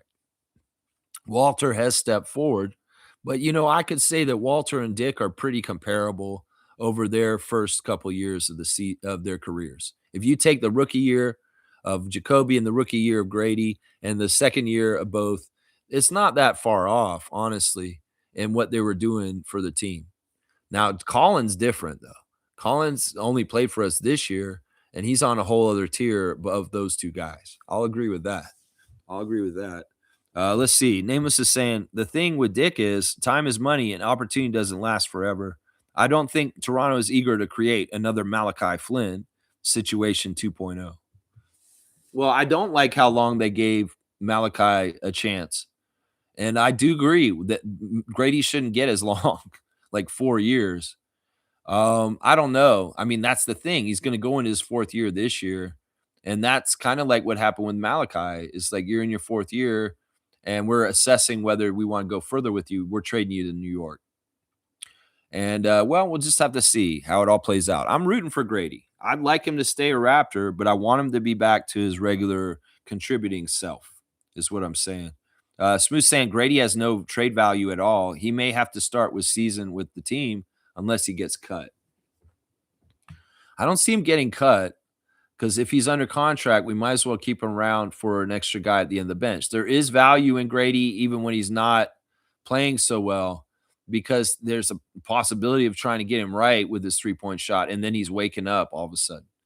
I don't know. We're just going to have to play by ear. Y'all are way ahead on this. Y'all want to figure out Grady Dick today when this shit's not going to get figured out probably till a year from now and just a month and a year from now. We'll figure things out with him more. But you got to give him a chance this summer to get things right with his shot and come back next year and show it. You have to give him at least that chance. Seriously. I'm just saying. Let's see. Let me invest 5 years into a player that will ultimately never pan out. Ugh. Smooth saying, I mean, we have seen it happen with other guys. Toronto might have to cut bait with him. Yeah, I mean, whatever. You guys are way ahead, and I'm not thinking about this. I'm thinking about the Nets. I'm thinking about the playoffs. I'll think about the draft. I'll think about Summer League before I'm thinking about any of this for Grady. I've already said what I have to say for Grady, and I've said it over and over again. You guys want to keep bringing up Grady and what's going to happen with Grady? That's fine, but it's a tired subject, and we need more information before we talk more about it where it makes it feel fresh to me. So let's see. Kaloy saying, rooting for Mr. Dick. May he rise to the occasion next season. Yeah, you guys are doing this, man. We are better than this. Come on now. Dick always rises. Come on now. Smooth saying, all due respect, Grady looks lost out there like he doesn't know what's going on. It depends. He didn't on Friday. When he got in the game at Madison Square Garden, he was one of the few garbage guys that looked very confident and he moved very well in the middle of that environment. So I'll disagree with you, Reggie. There's been times where Grady's looked bad, yes, but there's also been times since he's been benched and he's been doing garbage time that he looks like one of the more confident guys that's out there for garbage time and doing the most. So I won't agree with this. He doesn't know what he's going on. That's not true. He played in a crazy environment on Friday night, and he played very well against the Knicks in garbage time. Kaloy saying the Heat third stringers were hungry as fuck. Yeah, well, let's not go by that. And maybe they are listening to me because I said something. Well, y'all should try and score at the end of the game so that your points per game doesn't hurt. And then all of a sudden, all of them scored against the Knicks in the garbage time on Friday night, which was interesting. Let's keep going. Nameless is saying Dick's confidence is destroyed and only he can save it. I'm not sure he has the mental strength to do it. Could be a mental midget. Yeah, excuse the language. Yeah, let's not say that. You think he's a himbo and he's not smarts enough, aware to figure this out. I hate that. I don't think that's true, though. I don't think that's true. I think that it's just that, like I said, the NBA is very difficult. It's hard. Elijah Martin's finding that out in this last week. Where you bump into the NBA size and strength, you can't do what you did at Florida. You can't. And Grady can't do what he did at Kansas in the NBA. And that's why when I scout college players for the NBA, I look for certain things, and I'll tell you whether they translate or not and whether they're a waste of time come the NBA or not.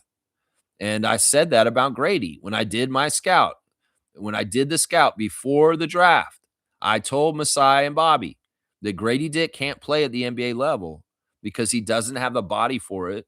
He doesn't have the strength for it. He's not fast enough for it. And, well, I wasn't right for a little bit, but it looks like I'm right in the end. And I don't like that. I'd rather him be a success and Bobby and Masai be right. Kaloy's saying this, the NBA is a hard league. Grady has the physical traits. Hang on. Why did it jump like that? I don't want to jump. Hang on. Okay, yeah, here I am.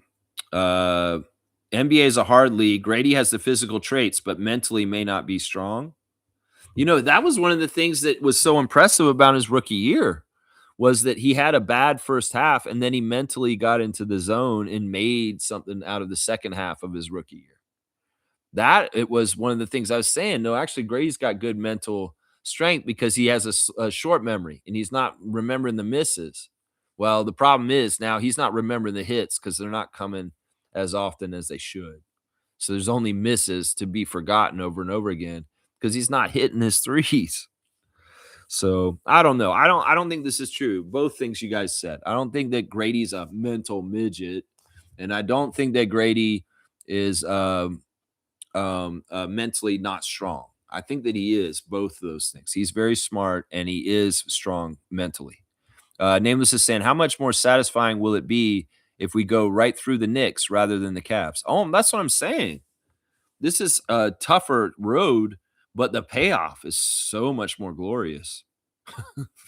The payoff is so much more glorious if the Raptors can figure out some things against the Knicks in a first round playoff series. Oh, the payoff is so glorious. The blue and orange tears. Oh, yeah. Oh, yeah. I want that redemption for our team. We deserve that opportunity. Well, in some ways, it goes back to our playoff history with the Knicks and Charles Oakley and Chris Childs. Charles Oakley wanted to really beat the Knicks bad with Vince Carter and Antonio Davis and all those guys, and they did. And in some ways, that was the drive. Is like in some ways, we need RJ and Emmanuel to be like Charles Oakley and Chris Childs and be turncoats on their old team and have the want to destroy their old team like Charles Oakley wanted to in 2001. Because in some ways, that's the energy we need. That's part of the reason why we won our first ever playoff series is because Charles Oakley wanted revenge on the Knicks. And he very much was the driving force of that. We need something like that from RJ Barrett and Emmanuel Quickly. But they don't have the competitiveness and the drive and the mindset of Charles Oakley, unfortunately, which they did. But RJ, maybe you could study some Charles Oakley this week and think about him and his role as a dual Nick and Raptor and what his psychology was with this whole thing. Because it could actually point you in the right direction to some of the things you should be thinking right now. Because I feel like you're too buddy, chummy with Knicks Nation and the Knicks team. And in some ways, you need to get a little bit more op in the whole relationship. You need to be more of an op to them. Charles Oakley was an op. He understood that. That's right. He understood that. Fiercely saying, looking forward to seeing Oshai. There you go. There you go. And Nameless saying, oh, yes, Lex. It gets very weird around here. Yeah, I got a talking beaver puppet. Actually, he doesn't talk at this point. He's just a beaver puppet. That's right. Believe that, brother. That's right. Yeah, Justin Bieber. Justin Bieber is my son. I'm proud of him. He's my damn son. That's right. Nameless is saying, you need weepers underneath the ground to divert that water from the foundation there, bud. You're saying I need weepers? Weepers? Like crying people outside? Aren't they going to add more water to the flood? I mean, I don't know. Maybe I'll get some swales. I need some dams. I don't know. It should be fine. It's like I'm over embellishing. In some ways, that was for comedy purposes. It's kind of like I take a nugget of truth, but I over embellish it. Angela was able to get into the house through the moat. That's so funny, man. Weeper beneath grade and problem solved. Man, maybe I need to consult you, my Italian plumbing friend. That's right. Keith Pelly sounds like Selma and Patty from The Simpsons. I guess that's kind of true. Hey, Marge, what do you want? Kind of, I guess. No, they're more deep, aren't they? Let's go find Mo. Yeah, Mo's hot. Let's go kiss him. It's like, I don't know. It's like, well, I don't know. It's like maybe, I guess. Yeah, there's something there with that. Yeah, like he smokes 8 packs a day. No, Keith Pelly doesn't talk like how I do the impression. I'm gonna be honest right now. He has a normal speaking voice, and it's very like clear. But when he did that press conference when he fired Ujiri, he made his bad guy voice. And that's what I'm doing when I do that. That's like Keith Pelly in firing mode when he dismissed Masai Ujiri. And I will be using that voice for him forever because that's the one that I'll remember the best. But he doesn't have a voice exactly like that if you hear him talking normally.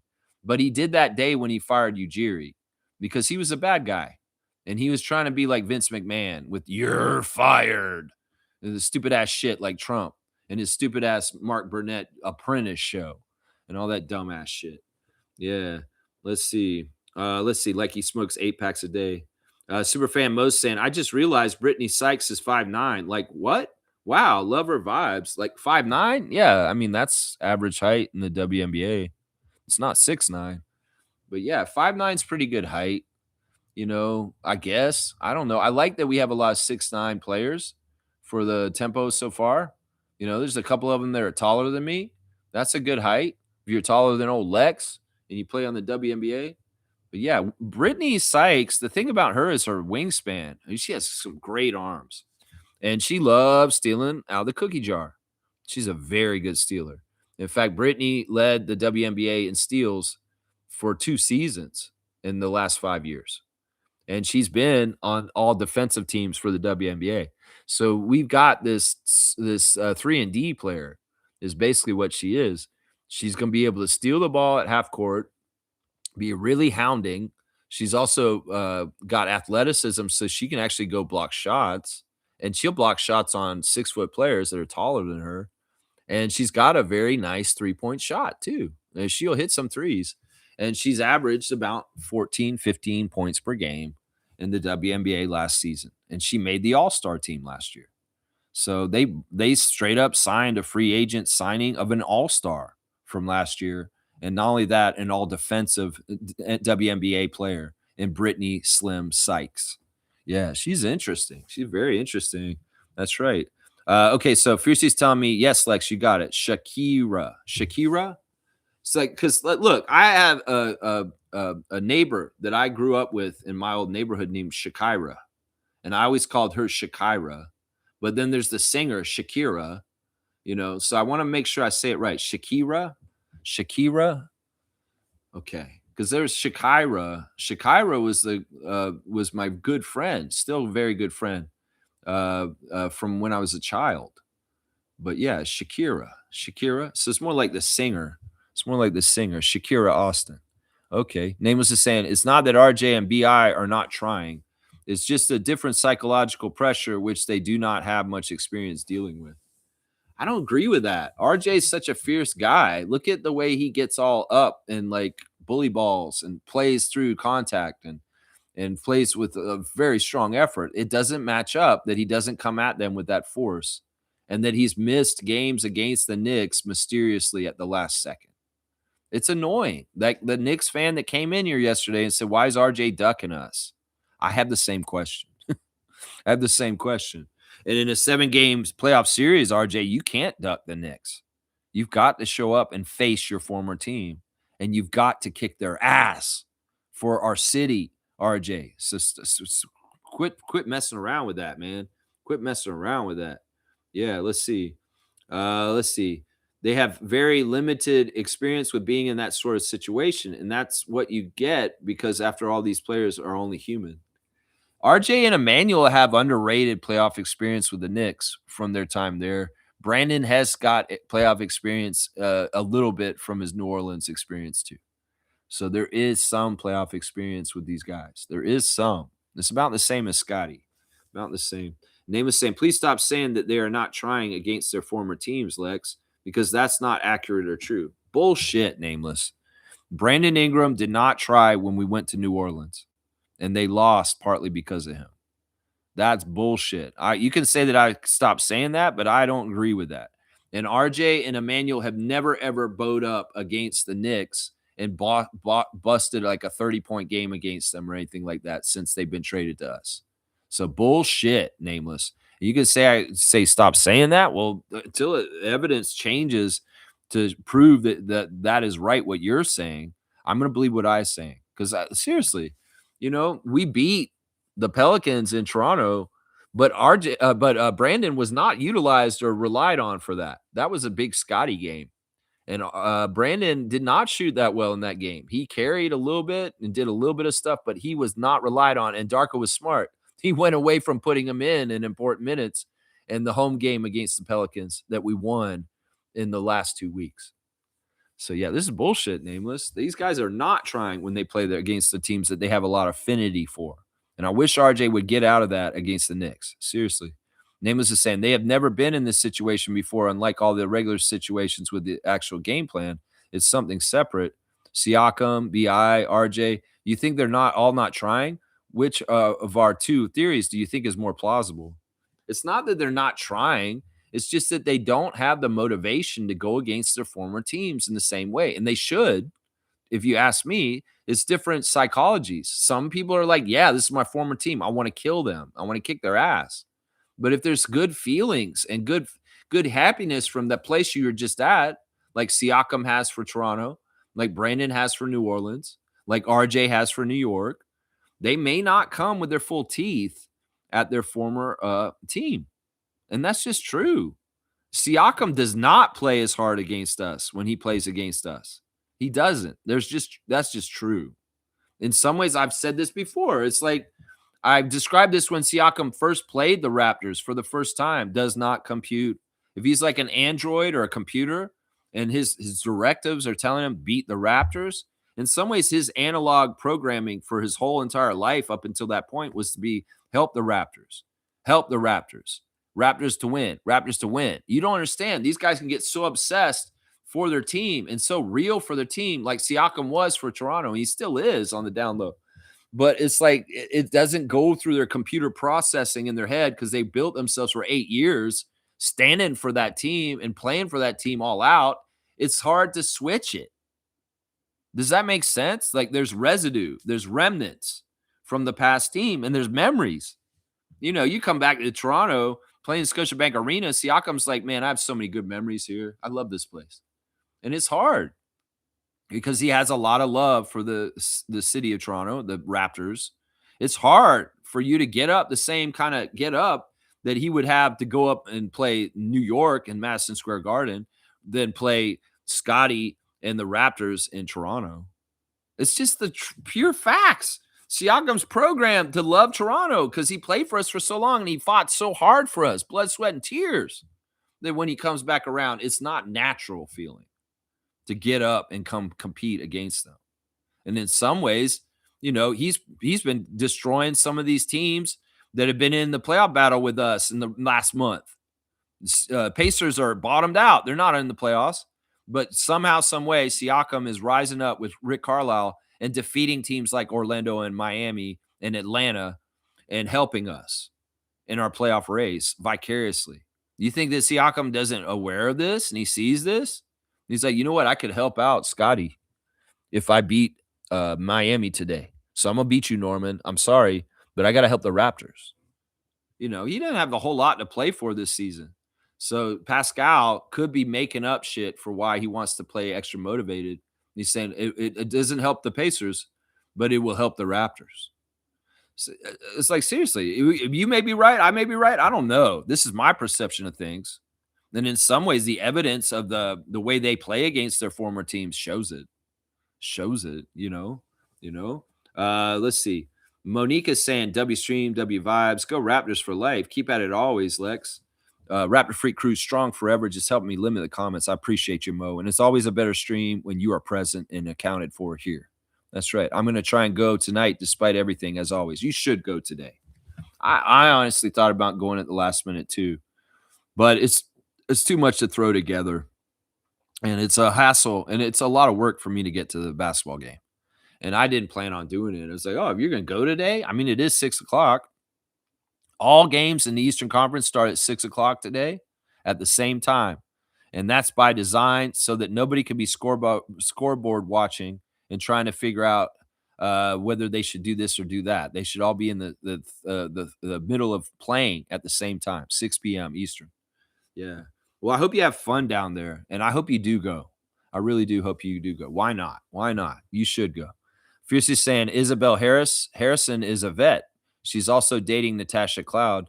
Could this mean Natasha will also come to Toronto? That doesn't make any sense to me at this point, though. We've already got 2 starting caliber kind of point guards, and to bring in Cloud also, it may not be realistic. I don't know. I still think that they need to add bigs.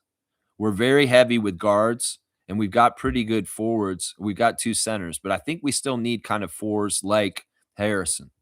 Yeah, I think that that's the right, and we may be done. If we get Harrison and Austin to come in, we may be mostly done with the draft picks. And then we've got our nucleus, because how many players are on a WNBA team? Like 12 or 13? And we'll have, like, after we get draft picks tomorrow, we'll have like 16 people in training camp, and we'll have to make cuts. And certain people will not make the team by the end of the month. So we're getting a full complement of the women that are going to be trying out for the Tempo for the first year.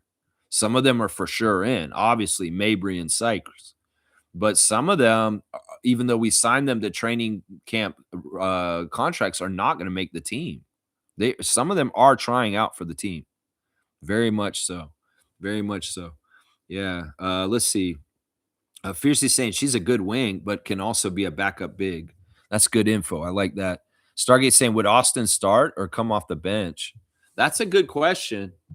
You know, Austin versus Sabali is really the question, right? Sabali's been the backup center for the Liberty in years past, and very close with Sandy. Sandy's been working with her already. She's coached her last couple years in the league, so she's going to continue to coach her this year. So it's kind of like she's picking up a project she's already been working on in New York Liberty, here in Toronto with Nyara Sabali. You saw that the Liberty switched Sabalis. The Nyara's coming to us, and Satu is going to go play for the Liberty. Signed with them this weekend. Um, I think that if you really look at their stats and their experience, Austin would start, and Sabali would be the backup center. That's what it looks like to me. Let's see. Trevor's saying Isabel is a great player. It's a good pickup for the Tempo. There you go. Trevor's giving a sign of approval on the news that we just broke just now, talking about it. Stargate saying same old tropes from American entities, and we're going to see the hockey folks do the same thing with the Tempo as they do with the Raptors.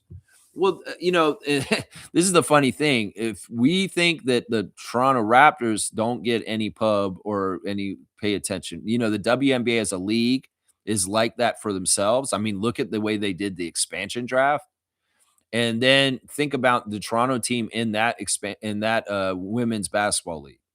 So yeah, I'm going to be used to this, but in some ways, you know, the WNBA has kind of been an ecosystem and a community that doesn't care if anybody's actually giving them the correct publicity or respect or due. They're just there's kind of an enclosed kind of really diehard WNBA fandom that doesn't really give a shit if anybody else is paying attention. So we'll just see how it goes. In some ways, the Tempo being the Canadian team in the WNBA, yeah, that's a dark place for publicity. And they're already doing stuff like promoting the Portland Fire more than the Tempo in the WNBA world. Like they'll put them first above us in everything they talk about. But I think what's going to happen is the Fire are not going to be that good this year. The Tempo will be more like the Valkyries last year, and they'll end up getting way more attention and notoriety because of that. But the proclivity is, yes, they're the Canadian team in an American league. And I'm sure there's a ton of people, and this will be all new because it's kind of be a new phenomenon. There's going to be American players in the WNBA that are going to be just as much xenophobic as the NBA players. And so we'll just have to see how this all works out. In some ways, this may be like a trip down memory lane for us with the Tempo. We're going to see phenomena and things happen and be like, oh, yeah, I remember when this happened in the Raptors history and this bullshit. Oh, one of our players said something stupid about the metric system, and they don't think that they want to be in Canada anymore. We're going to go through all that. But I think because the Raptors have built up respect in the basketball world through their 31 years, that it'll be easier for the Tempo to gain respect early in their franchise history than it was for us with the NBA. So it's going to be interesting, and the parallels will be able to be looked at, but also compare and contrast. Because I think that in some ways the Raptors have paved the way for the Tempo to be very successful, and they may not have to go through some of the hardships and the growing pains that the Raptors had to go through because of that in a weird kind of way. I'm just gonna say, yeah, yeah. Let's see. They're gonna see it as a threat to the future of women's hockey in this country, and see the anti-black, anti-lesbian rhetoric being thrown in that direction. This is a part of the thing that happens with the WNBA, and especially in this crazy ass Cheeto head White House world right now, which is very bigoted, very anti LGBTQ, very anti people of color. You know, in some ways, the Toronto Tempo and the WNBA is like a canary in the coal mine for me. If there's anything that's going to go wrong in society, you know, teams like the Raptors and the Tempo are going to feel it first. And we need to make sure that they're healthy and they're able to play, and that these leagues continue to play. Because if there's anything interfering with that, it's probably not a good thing. Let's just put it that way. Whether it's a pandemic or something much more serious and much worse. And you know, of course, you know, there's bigots and there's racists and there's you know, homophobes, and they're going to be acting out. Of course this is going to happen. Yeah, you know, these people like the back of your hand. Watch and see. You know, I'm going to be here to call them out as usual. Well, that's what I'm saying. Like, don't not get into the Tempo just because it's a women's sport. You know, this is basketball and this is our city. And that's the thing that should matter most. That's what matters to me, is that this is, I don't see them as women. I see this as another Toronto team that I'm going to root for, that's going to compete, and I want to win. I don't care that they're women or men. I don't care. It's basketball. I love basketball, and I love the city of Toronto, and I'm a root for a Toronto basketball team. And that's all I look at. It's not about sex to me. It's not about anything like that. This is about looking at it a pure equality way. It's like, look, you are women that are going to come and put on a jersey that says Toronto on it. And when you represent my city, my country in the WNBA, I'm with you. That's how it works. That's how it works with me. That's right. Jimmy's saying, has something changed in our fan base? So much negative energy. Like, dream, man. Have some hope. That's what sports are all about. Anything can happen. Be on your team's side. Such weird energy I see. Yeah, you know, once again, I would say you can't suss out who's actually who on social media. There's a lot of people that are pretending. There's a lot of people that are not exactly who they seem to be. There's a lot of bots. There's a lot of misinformation. There's a lot of just childish shit. So it's hard to discern it. And that's why, you know what? Forget about the noise. Forget about any of that stuff. That's why Darko has a circle of trust, and we don't listen to stuff from the outside. You know, we have our thing here, the RFF, with how we look at the things, and we try to stay positive, and we try and give the best opportunity for success by having an open mind to it, which is what we're describing right here. But, you know, doomer, gloomer, sad, depressed Raptor fans that, you know, don't have that ability to look that way. Well, it's sad. It's pathetic. And in some ways, that more speaks about their perception about life and who they are and what they do in their own lives, and not the Raptors. So, yeah, in some ways, I would say this, Jimmy, you're the Pope of positivity. You should be around positive spaces like this one, and forget about those places where they may drag you down, because they're not, you know what? They're not worth being around. They're just like Debbie Downers. And why would we want to sit in Reddit or Facebook or Twitter or wherever you go for social media and just listen to horrible people talk horrible things? Like, why waste your time reading those comments? Just move on. They don't matter. They really don't matter. They really don't. Yeah, Jimmy's saying first playoff run in years, and the majority of fans can't get behind the team and have hope. Sad. Yeah, well, they're not Raptor freaks, obviously. And this is part of the reason why we need to exist, because we can be the true ones, the real ones, and the ones that can be so crazy, blindly loyal that they will root for them in even the worst odds and circumstances. Oh, yeah, that's a Raptor freak right there. That's a Raptor freak. And that's a true fan of the Toronto Raptors, because you know what?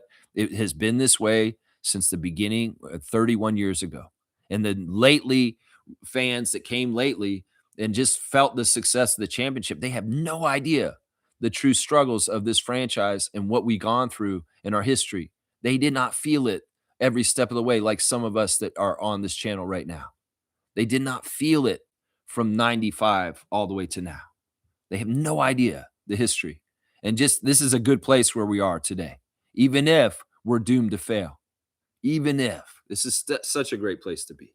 Uji Bougie saying, Jimmy, I see what you mean, but some think that constructive criticism means to tear people down and destroy. This is usually from the folks who can't see a bright side in any situation, sadly. Yeah. Yeah. Constructive criticisms, you're not being constructive. It can be just criticism.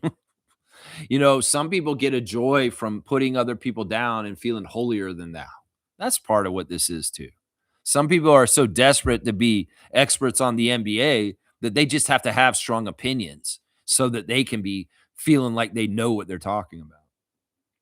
I know you could point the kettle and say that's the kettle black on you, Lex.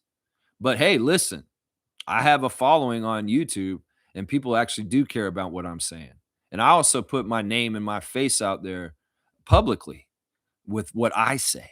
And some of y'all are using Derpy McDerp Derp as your name and shit like that and trying to say that, I know what I'm talking about. Well, stand on your words. Who the fuck are you? Lex is saying what he's saying publicly every morning on 9:30, and you can see my face and my words saying it out my mouth. And that's a little bit different than an anonymous keyboard warrior who's on there writing all kinds of hate mail towards DeMar DeRozan. That's right. Speaking of Reddit, let's do the Raptors Redditor of the day. And it is Inundune. What the fuck? Yeah, we don't know who that is. Obviously, we can't find out who that is. Good old former Raptor, JV, having himself a night. Apparently, the Nuggets and the Thunder played their benches on Friday night and didn't play their main guys. And Jonas got a big game. Jonas Valanciunas checks in the win versus the Thunder, 23 points, 17 rebounds, 4 assists, and 2 blocks, a plus 16 for Jonas on Friday night. Raptors draft pick, big science, a great Raptor in our history, somebody we still love immensely, the big Lithuanian. Yeah, JV going off on Friday night and getting a double-double for the Nuggets as the backup center in the place of Nikola Jokic. We love you, Jonas. That's right. And thank you to Inundune for being the Raptors Redditor of the day and bringing this to attention of Lex. Because honestly, I didn't pay attention to that game at all. But I had no idea that Jonas had a stat line like that. That's pretty cool, man. That was pretty cool. Let's see. Uji Bougie is continuing. He's saying, we need to love and appreciate the good vibes and the come up. There are going to be bumps and dissatisfaction along the way, but the grind is what makes the process worthwhile, each peak and valley. This is so astute. And this is Raptor Freak talk right here. This is somebody that understands something deeper about basketball that can be applied to life. And I appreciate you, Uji Bougie. You're getting a dunk. You're getting a dunk because this man's spitting facts. And he's not just spitting facts about the Raptors in the NBA. He's spitting facts about life right here, right now on this channel. And you've gone to your RJ Barrett number 9. You got number 9 on the chart. You've gotten 3 dunks. And you are at number 9, RJ Barrett, right now. That's right. That's right. Uji Bougie saying basketball, whether you watch or play, is meant to bring competition and joy. The beauty within the game should overpower the win, loss, and analytics aspect that is so prominent in the media aspect. Ooh, man, this is right. Number crunchers, analysts, analytics, stat heads, put down your computer and your science lab microscopes and start watching with your eyes. Start watching the way we always did and understand there's intangibles and there's other things that aren't measured. And there's things like, achievements do matter. And yeah, I think that this is an aspect that is taken over more and more and is absolutely making people that think they're experts just because they can look at numbers think that they're more important and more right than they actually are. There's a balance to this, analysts and stat heads. You can't just look at the box score. You got to look at the game too. And you got to understand the game too, to an extent. I balance this. Sure, I'd go over the box score on this channel in reactions after games. But I balance this with my own 2 eyes, watching the game and looking at what happened in the game and talking about it in real-time sense, whether it's referee interaction, whether it's a certain play and how the physicality was handled or things like this. We can get in depth on this channel with our eyes and the eye test and beyond the analytics. But the analytics are helpful to look at stuff too. But you need both to be more well-rounded with your opinions on basketball. And there's way too many people out there that are looking at the stats and they're not looking at the game. And this is the truth right here. And this is what Uji Buji's talking about right here. That's right. Jimmy's saying, I agree with Nameless. I won't say that they're not trying. These guys want to win, period. I just worry why RJ's ducking. Like, why'd you duck on Friday? Was it strategy for knowing that we're probably going to play them in the first round? Okay. Well, that's a valid reason. But, a few of the games this year, I think there were 3 out of the 5 you ducked, RJ, and you did not face the Knicks. We went over this yesterday. We looked at it. And I think there were like 3 games against the Knicks where RJ was a DMP. And some of them were mysterious because they happened like right at the last minute, like this game on Friday. Uji Buji's saying this. Watching people compete and grow as a core is the whole point of professional sports. Exactly. It's why we pay men and women as a career to play what can be seen as a game. The love of the sport is key. Yeah, our team is young. Let them hurt a little bit to grow together as a team. They will form bonds with time and value the end goal tenfold as this part of the team blooms. Our first chip felt so beautiful for longtime fans and alumni because it wasn't easy, and it took a core that grew together and faced a loss of membership even with trades to get to the end goal. Man, this man's spitting facts. He's just rattled off like, wow, just 100% verifiably true. Everything Uji Buji's saying here, everything. And this is the reason why, like, look, to build anything in the NBA correctly, you have to take time. And everybody against you is coming to destroy it, whether they're trying to make you think that you shouldn't trust your coach, whether they're trying to tell you that main players on your team are washed or overpaid, or people that should not be on your team. There's a lot of gaslighting. There's a lot of misinformation. There's a lot of suggestions that aren't really helpful suggestions. They're actually trying to decimate and hurt what you're building already. A few years back, I used to say on this channel, man, we're so lucky. We've got great people in great spots on our team, like Masai's in charge and Nick Nurse is our coach. Well, people try to come and take them and get them out of here. When you say you have good things on your team, our enemies will try and target them. And that's why RJ, Jakob, Emmanuel, Darko, these guys all get a lot of grief on social media because it's not actually from us. It's from people that hate us, that want us to become toxic and dysfunctional, and they're hoping that we'll join the bandwagon of the chorus against some of our own people. And that's the sad thing about this whole thing. It's a subterfuge. It is espionage. And it is something that is very commonplace in all the sports leagues. This happens in the hockey. This happens in football. This happens in baseball. There's all kinds of psychological bullshit. And well, if you have access to your enemies' planning places and you can go in there and act like you're one of them, why wouldn't you feed them bad information? You know what I'm saying? It's like last year, I encouraged Knicks fans to want to fire their coach, Thibodeau. In some ways, I was not telling them that because I wanted to help them. I was telling them that because I knew it's very risky to fire a good coach that's actually gotten you to the Eastern Conference Finals. To replace them with a new person, it may be an absolute failure after that. And that's what I was hoping, that they'd fire Thibodeau last year and the Knicks would hire somebody and they'd be an absolute failure this year. Unfortunately, Mike Brown's worked out. But that was my whole intention last year at the end of the season when they lost in the finals to the Pacers, the Eastern Finals. I was saying, yeah, fire Thibodeau. Go ahead, New York. Make my day. I hope you do. I hope you do fire him. Yeah, he's a failure. He's obviously no, he's the coach in the Knicks history in the last 50 years that got the Knicks the furthest, other than the finals appearance in the 90s with Pat Riley against the Houston Rockets. No, it's like, look, this dude's been the most successful coach for the Knicks in the last couple decades. Thibodeau, yeah, fire him. Please do it. Yeah, there's going to be a lot of voices around fan spaces. And that's why I don't take people for what they identify as. I take them for what they're saying. And if you're saying certain things in my mind that are not helpful or toxic for the Raptors, well, I'm going to say, yeah, you're not really a good fan. And constructive criticism, well, is that for your own ego or is that to actually help the team? Because there's a difference in that too. Because y'all can be using the guise of, oh, it's constructive criticism. We should be allowed to criticize them. They make millions of dollars and they're our team. Okay, yeah, but is what you're saying actually helpful? Or is it just denigrating them and you're getting pitchforks and torches and trying to collect a bunch of other fans to get with you to come at them?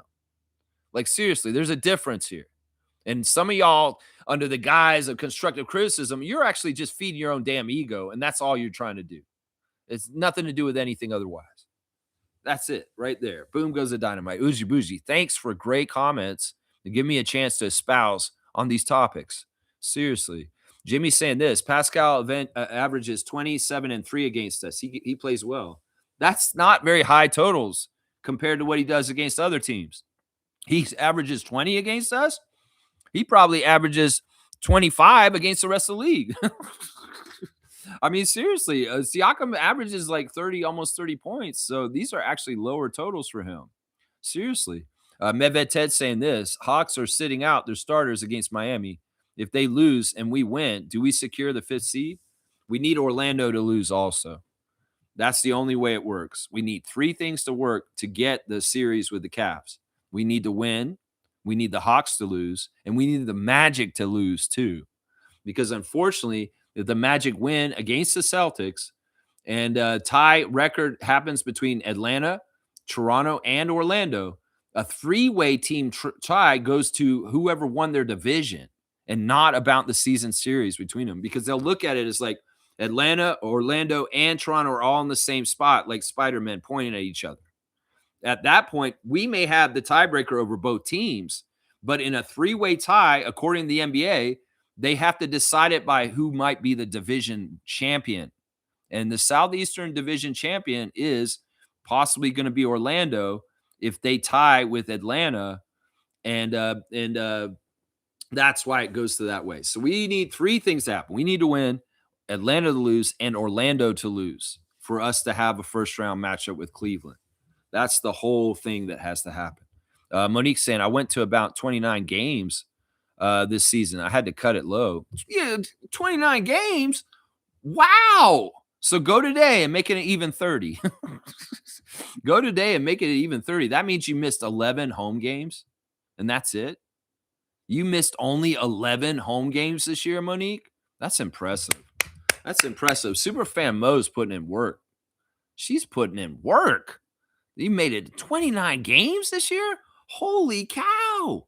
Wow. That's impressive, Mo. I'm going to give you a dunk for that. That's a true super fan getting down there to the arena every night she can that they're playing down there. And I know you know, man, that might be is that your record for the season? Like, I know you go to a lot of games every year, but this seems like this may have been the most you went to in one season ever. 27 on the dunk charts for Monique. For her Iron Woman streak here. This is really good. Trevor's saying Washington has 2 days to match the Tempo's offer for Austin. If they don't, she's coming to Tempo. Yeah, and that day is already, one of them's already up. They have till tomorrow because they had starting from yesterday at noon. And well, it's noon right now. So 1 day's up, Mystics. You're on the clock. You got till tomorrow. That's right. HC's checking in. The one defeated. Let's go look at this because this is the last day of the regular season for our fantasy league also.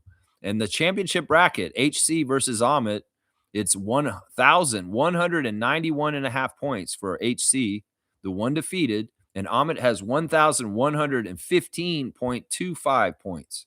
So it's about an 80-point lead. There is the ability for Amit to possibly come up and beat HC, but it's probably not likely.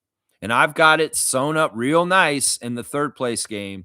Kaz, I'm sorry, buddy, but you're going to get 4th, and old Lex is going to get that bronze in our Raptor Freak fantasy league this year. I've got it. I've got it now. I'm playing all spots, and I've got good backup players that are going to play today, not starters, and they are going to do well, and I'll seal the deal. So, yeah, HC, get it done. And that trophy is sitting on the table over there. I'll mail it to you and we'll send it to you. Trevor J, thank you for sending the fantasy. Actually, HC, because you live in Toronto, I might organize an actual in-person drop-off for you where I'll drive downtown and meet you at a time and a place where you're available. And I'm very flexible on that.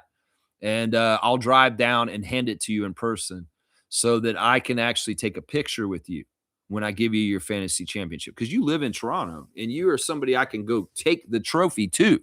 And I'd rather do that than just mail it to you. I'd rather get in the truck and make a special trip to meet you at a designated time and a place at your convenience. So yeah, we're going to get you this trophy, and maybe even this week if we can work it out. So we'll figure it out, HC. All right. Let's see, Trevor. I'll need to get your information on how I can get the trophy to you, or how we can coordinate this. Trevor's saying, I will support Tempo when they play games in the USA. I will be a fan. There you go. Yeah, where's your market for WNBA near you? It's not like they have any teams in Florida, I don't think. There's no Miami or Orlando WNBA team, right? So you don't your closest place would be Atlanta, I think. You'd have to go to Atlanta Dream, or maybe you're going to New York like you do sometimes, and you'll be at New York Liberty Toronto Tempo games. Maybe he'll be in Las Vegas and watching the Aces versus the Tempo. Trevor J is like that. He's got that Ric Flair jet flying, high profiling lifestyle. And well, Trevor, I hope you do go to Tempo games this season on the road in the States. That's right. That's right. Let's see. Smooth is saying this: 2019 was unexpected, a perfect season set up by a perfect trade. It's unfair to compare this group to that. A lot of Raptors fans do that. I find there's not many hardcore Raptors people except for this channel. Yeah, it sucks. I mean, well, in some ways, it's like, look, to have the balance of the whole vision of the whole franchise history is tough, because a lot of the more recent fans are only here since the championship and around that time, and they just don't have very good like awareness of the whole journey. They just don't.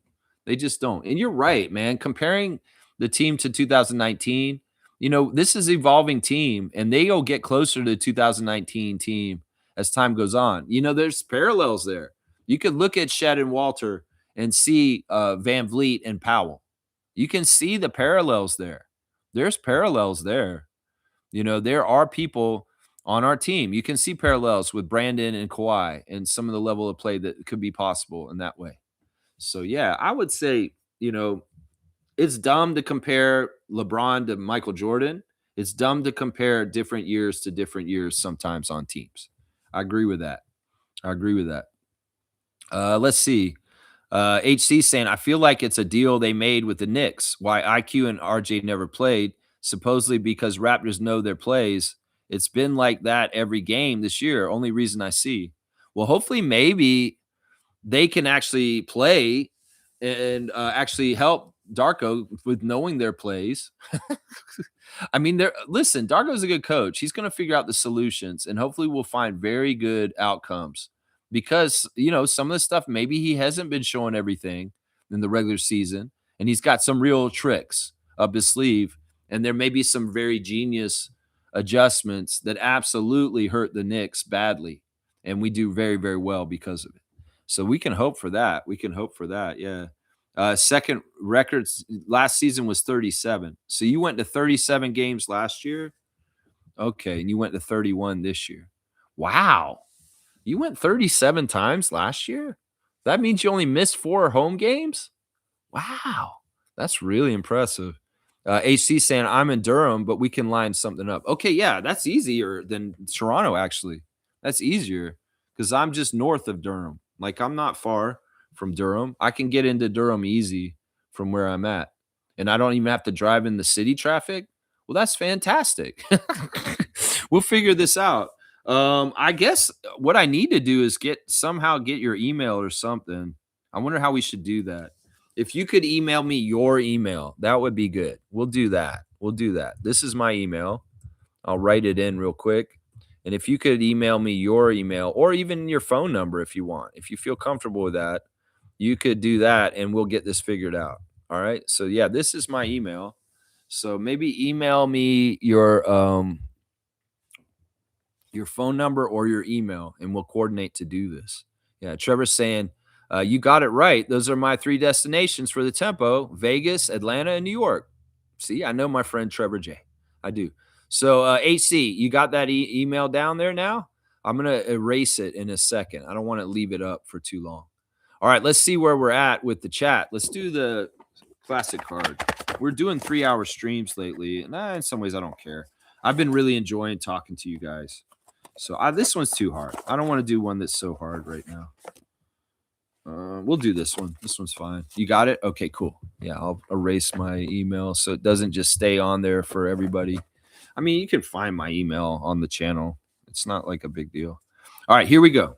Classic card of the day. Full name answer, please. It's a West All-Star card. I want to make sure I don't have any glare.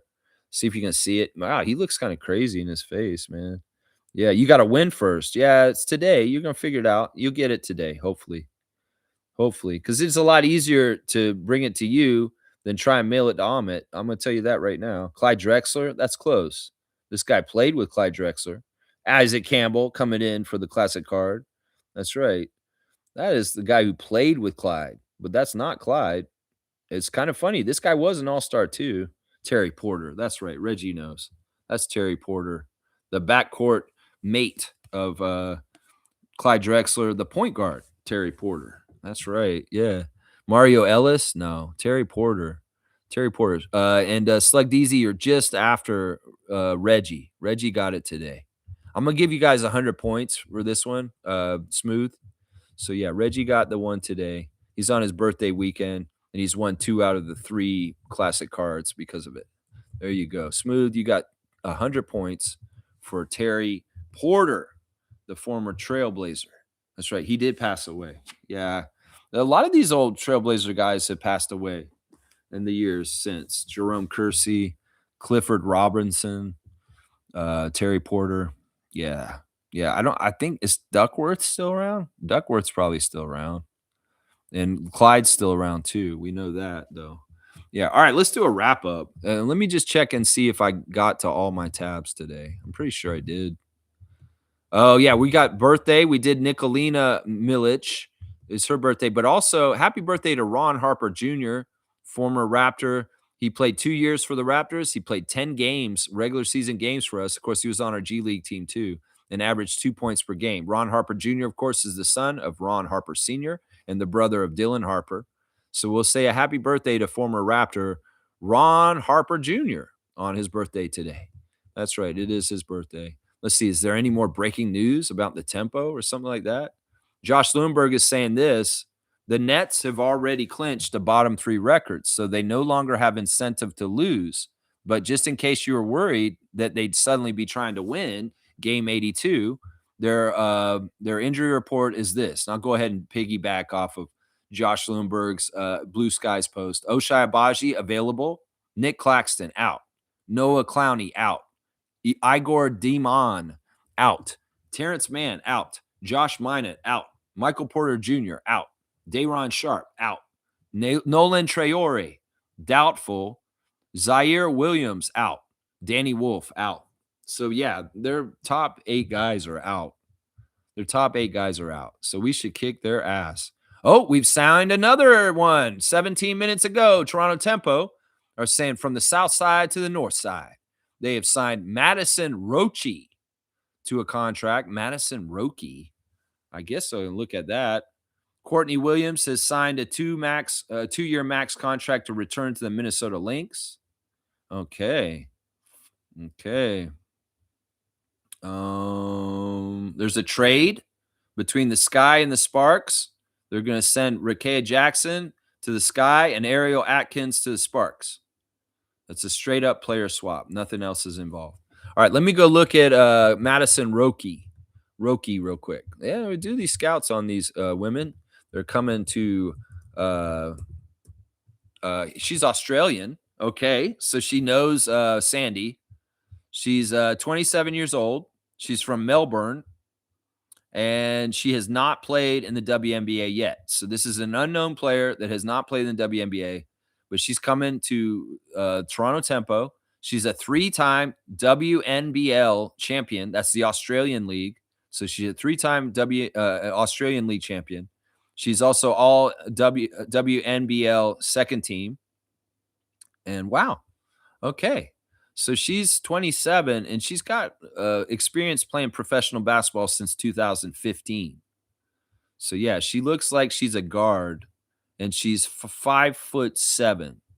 5'7". So she's a little guard. Let me go see if there's a highlight of her real quick. We're doing some scouts. We got to learn these new players. Roki, Madison Roki, from the south side to the north side. Okay.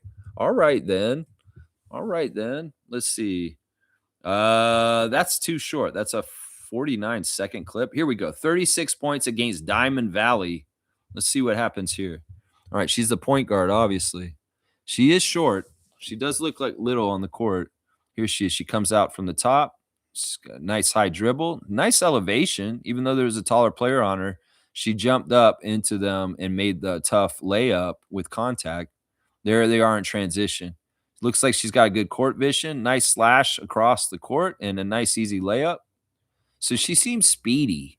She seems like a speedy little guard. And I think that, Sandy wouldn't want her. Like, she would be telling Teresa and Monica, hey, I want this Roki girl. She's good. Trust me. Let's get her involved. Now, I don't know if she's going to make the team, if she's just coming in for a training camp experience, or if she's going to actually make the team. We'll have to see. There's a 3-point shot by her. So she does have an outside shot. But so far, it looks like she's a speedy ball handler and maybe a ball distributor, a backup point guard, maybe a third point guard on the Tempo's roster. So Madison Roki, welcome to Toronto. I don't know how to say your name, and I may have said it wrong. And because she's one of these overseas players who's not showed up in the WNBA, she's an unknown quantity. And we don't know how well she'll do in the league, like Maria Conde. Yeah, so this is kind of fun. All right, there you go. Little news right at the end. Madison Louise Roki is the latest Toronto Tempo signee at the end here. Yeah, pretty cool. Let's see. Click live on the classic card. Rex Chapman. Come on now, Isaac. Quick news. Tempo just signed another player. Yeah, Madison Roki. Yeah. All right, let's see. Nets, tell me you're tanking without telling me you're tanking. They don't care. They're in the position they can't change. And Uji Buji's saying, laugh out loud. Okay, we should be able to smoke some Nets tonight. Yeah, for sure. For sure. And Oshai being sacrificed to his former team will be fun to see him play, hopefully, though. Yeah, I went on about that a little bit earlier, about how it's full circle, that Abaji is going to finish his season this year in Toronto, at home in our city today. I said some really nice things about Oshai earlier. If you didn't see it earlier, yeah. All right. So the Toronto Raptors, their injury report is Colin Murray-Boyles is questionable today. R.J. Barrett is questionable, and Trace Jackson Davis is questionable. Nobody else is listed. The rest of them are available quickly, and Pirtle, Ingram, and Barnes. So we'll see how long they actually play against the New Jersey Nets, Brooklyn Nets C team, because this is who they're going to be facing. The referees for today are James Capers Jr. is the crew chief. He favors the Raptors. Ray Acosta is the umpire or referee. He favors the Nets. And then Shea Flores, they are the umpire, and they favor the Raptors. So the ref crew should be fine too. It's not going to matter. We're going to kick their ass, and it's going to be fun. So let's enjoy the last game of the season, Raptors Freaks. And be proud of your team. Be proud of the winning season we've had. Be proud of the playoff berth we're going to get today. Be proud of the season being a success. And don't listen to anybody else that said it hasn't been. Don't listen to those Debbie Downers. Don't listen to those people that don't have nothing nice to say. Because honestly, they're not worth listening to. Let's just put it that way. We can have our own place and our own little habitat with us, the RFF, and the other positive fans out there. Hopefully they'll come find us too. And we can root for this team in a holistic, powerful, genuine way that's for the team, to help the team, instead of this toxic ass shit that's around a lot of areas and a lot of other channels and a lot of other content creators. So yeah, I appreciate everybody for being Raptor Freaks. I appreciate everybody for cheering for the team for the right reasons and standing by them even when the odds don't look so good. Because that's what we got to do. That's what we're all about. That's what's in our DNA. And that's why when the Raptors do go an above and beyond and do things that we weren't supposed to do, we're the ones who get to celebrate the best because we rode or died with them through the whole process. And that's the difference between a casual, a nephew, and a real one like we are. Is that, like, yeah, we don't care what the odds are, the rest of Raptors Nation. We're ready for the challenge. And just as the players will go and face it, we'll face it beside them instead of kicking them behind their backs like some people are doing. That's right. That's it right there. Uji Bougie saying, love and blessings to all. Don't let the rain bring down the day. And W, 101 tonight for Darko. That's right, 101. Look at that menagerie of Moticon Parade. We got the sun. We got the growth. I planted a whole bunch of stuff yesterday. Woo-wee! Lex was in the garden yesterday while A.J. Lawson was getting converted to a standard contract. Lex was out there weeding and digging and hauling and doing all kinds of stuff like that. I got a lot done yesterday. Jason Shannon saying, we are lucky in the spot we have because I didn't think we would make the playoffs. So go Raps. There you go, Jason Shannon. I love that orange, that interesting logo you got there. That's pretty cool. Is that a Raptors logo? Is that actually Raptors? Yeah, it is. Interesting. A cool logo, Jason. And thanks for the subscription. Yeah, all right. I'm going to close out with my prayer, guys, real quick. Dear God, thank you for NBA. Thank you for Toronto Raptors. Thank you for Toronto Tempo and the WNBA too. We're basketball fans, and we love watching basketball. And we are so overjoyed with this great season that the Raptors had this past season. They're going to make the playoffs, and they're going to have a 46-win season coming from a 30-win season last year. That's a 16-game improvement. And I don't care what anybody says. That's a really good, successful story. And they can rain on the parade, but whatever. Dear God, glory to you. Glory to the great God above. All achievements and glory for you and what you've done and created. I appreciate you. I'm humbly asked you today. I appreciate you for the roof over my head to shield me from the rain, the clothes on my back to keep me warm, and the food on my table to keep me sustained. I appreciate the fellowship and the friendship of the Raptor Freak family and all my other friends and family that I love in my life. I appreciate those bonds. I will ask you humbly today to protect the Toronto Raptors and the Brooklyn Nets and all the other NBA teams that are taking the court today. All of them will be playing from injury, harm, keep people healthy so they can compete in the playoffs and we can have everybody available as much as possible. I appreciate you so, so much. And I ask you to protect the rest of the world from those that would be dictators, people that are acting as dictators, people that are tearing families apart, people that are bombing innocent people, people that are taking territories from other people in a genocidal way by murdering them and stealing their land. I ask you to protect the innocent and the people that are being subjugated to these evil forces that are out there right now. All the glory to God. I don't do this for myself. I do this for the Raptors, and I do this in your name, God. All the glory to you. Amen. Yeah, there you go. There you go. Jason's saying, so glad you ended it with prayer. Praise God. Jesus is King. That's right. Especially in this time of the year. He is risen. Easter was last week. Easter is today also. And, this is the one thing that humanity should always come together on. And it doesn't matter if we have the same God, is a belief in a higher power and getting out of our own egos and getting more in touch with what good and what is good in this world, as far as what is justice, what is goodness, what is humanity, what is love, what is connection, what makes us human.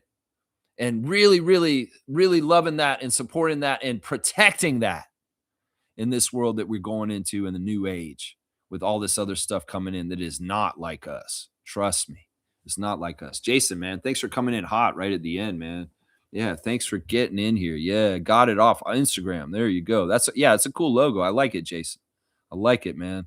Yeah, all right. Cavs or Knicks, either way, competitive series. All right, y'all, I'm out. I'm going to get done before 3 hours. Let's go Raptors. Let's beat the Nets today, earn our playoff spot, and, well, we get a break for the rest of the week then, and we won't have to play till next weekend. And that's much better than playing these play-ins. Trust me. These guys need a rest for their bodies, and we can prepare more correctly for a first round series, probably with the Knicks. But we'll see how everything plays out later on today. And hopefully, we'll see. We'll see. If it's the Cavs, we'll be ready for them too. So either team, it's likely to be the Knicks, though. All right. And thank you, Isaac, putting my mic on blast. Drop the mic. All right. It's expensive. I don't want to do that. Let's go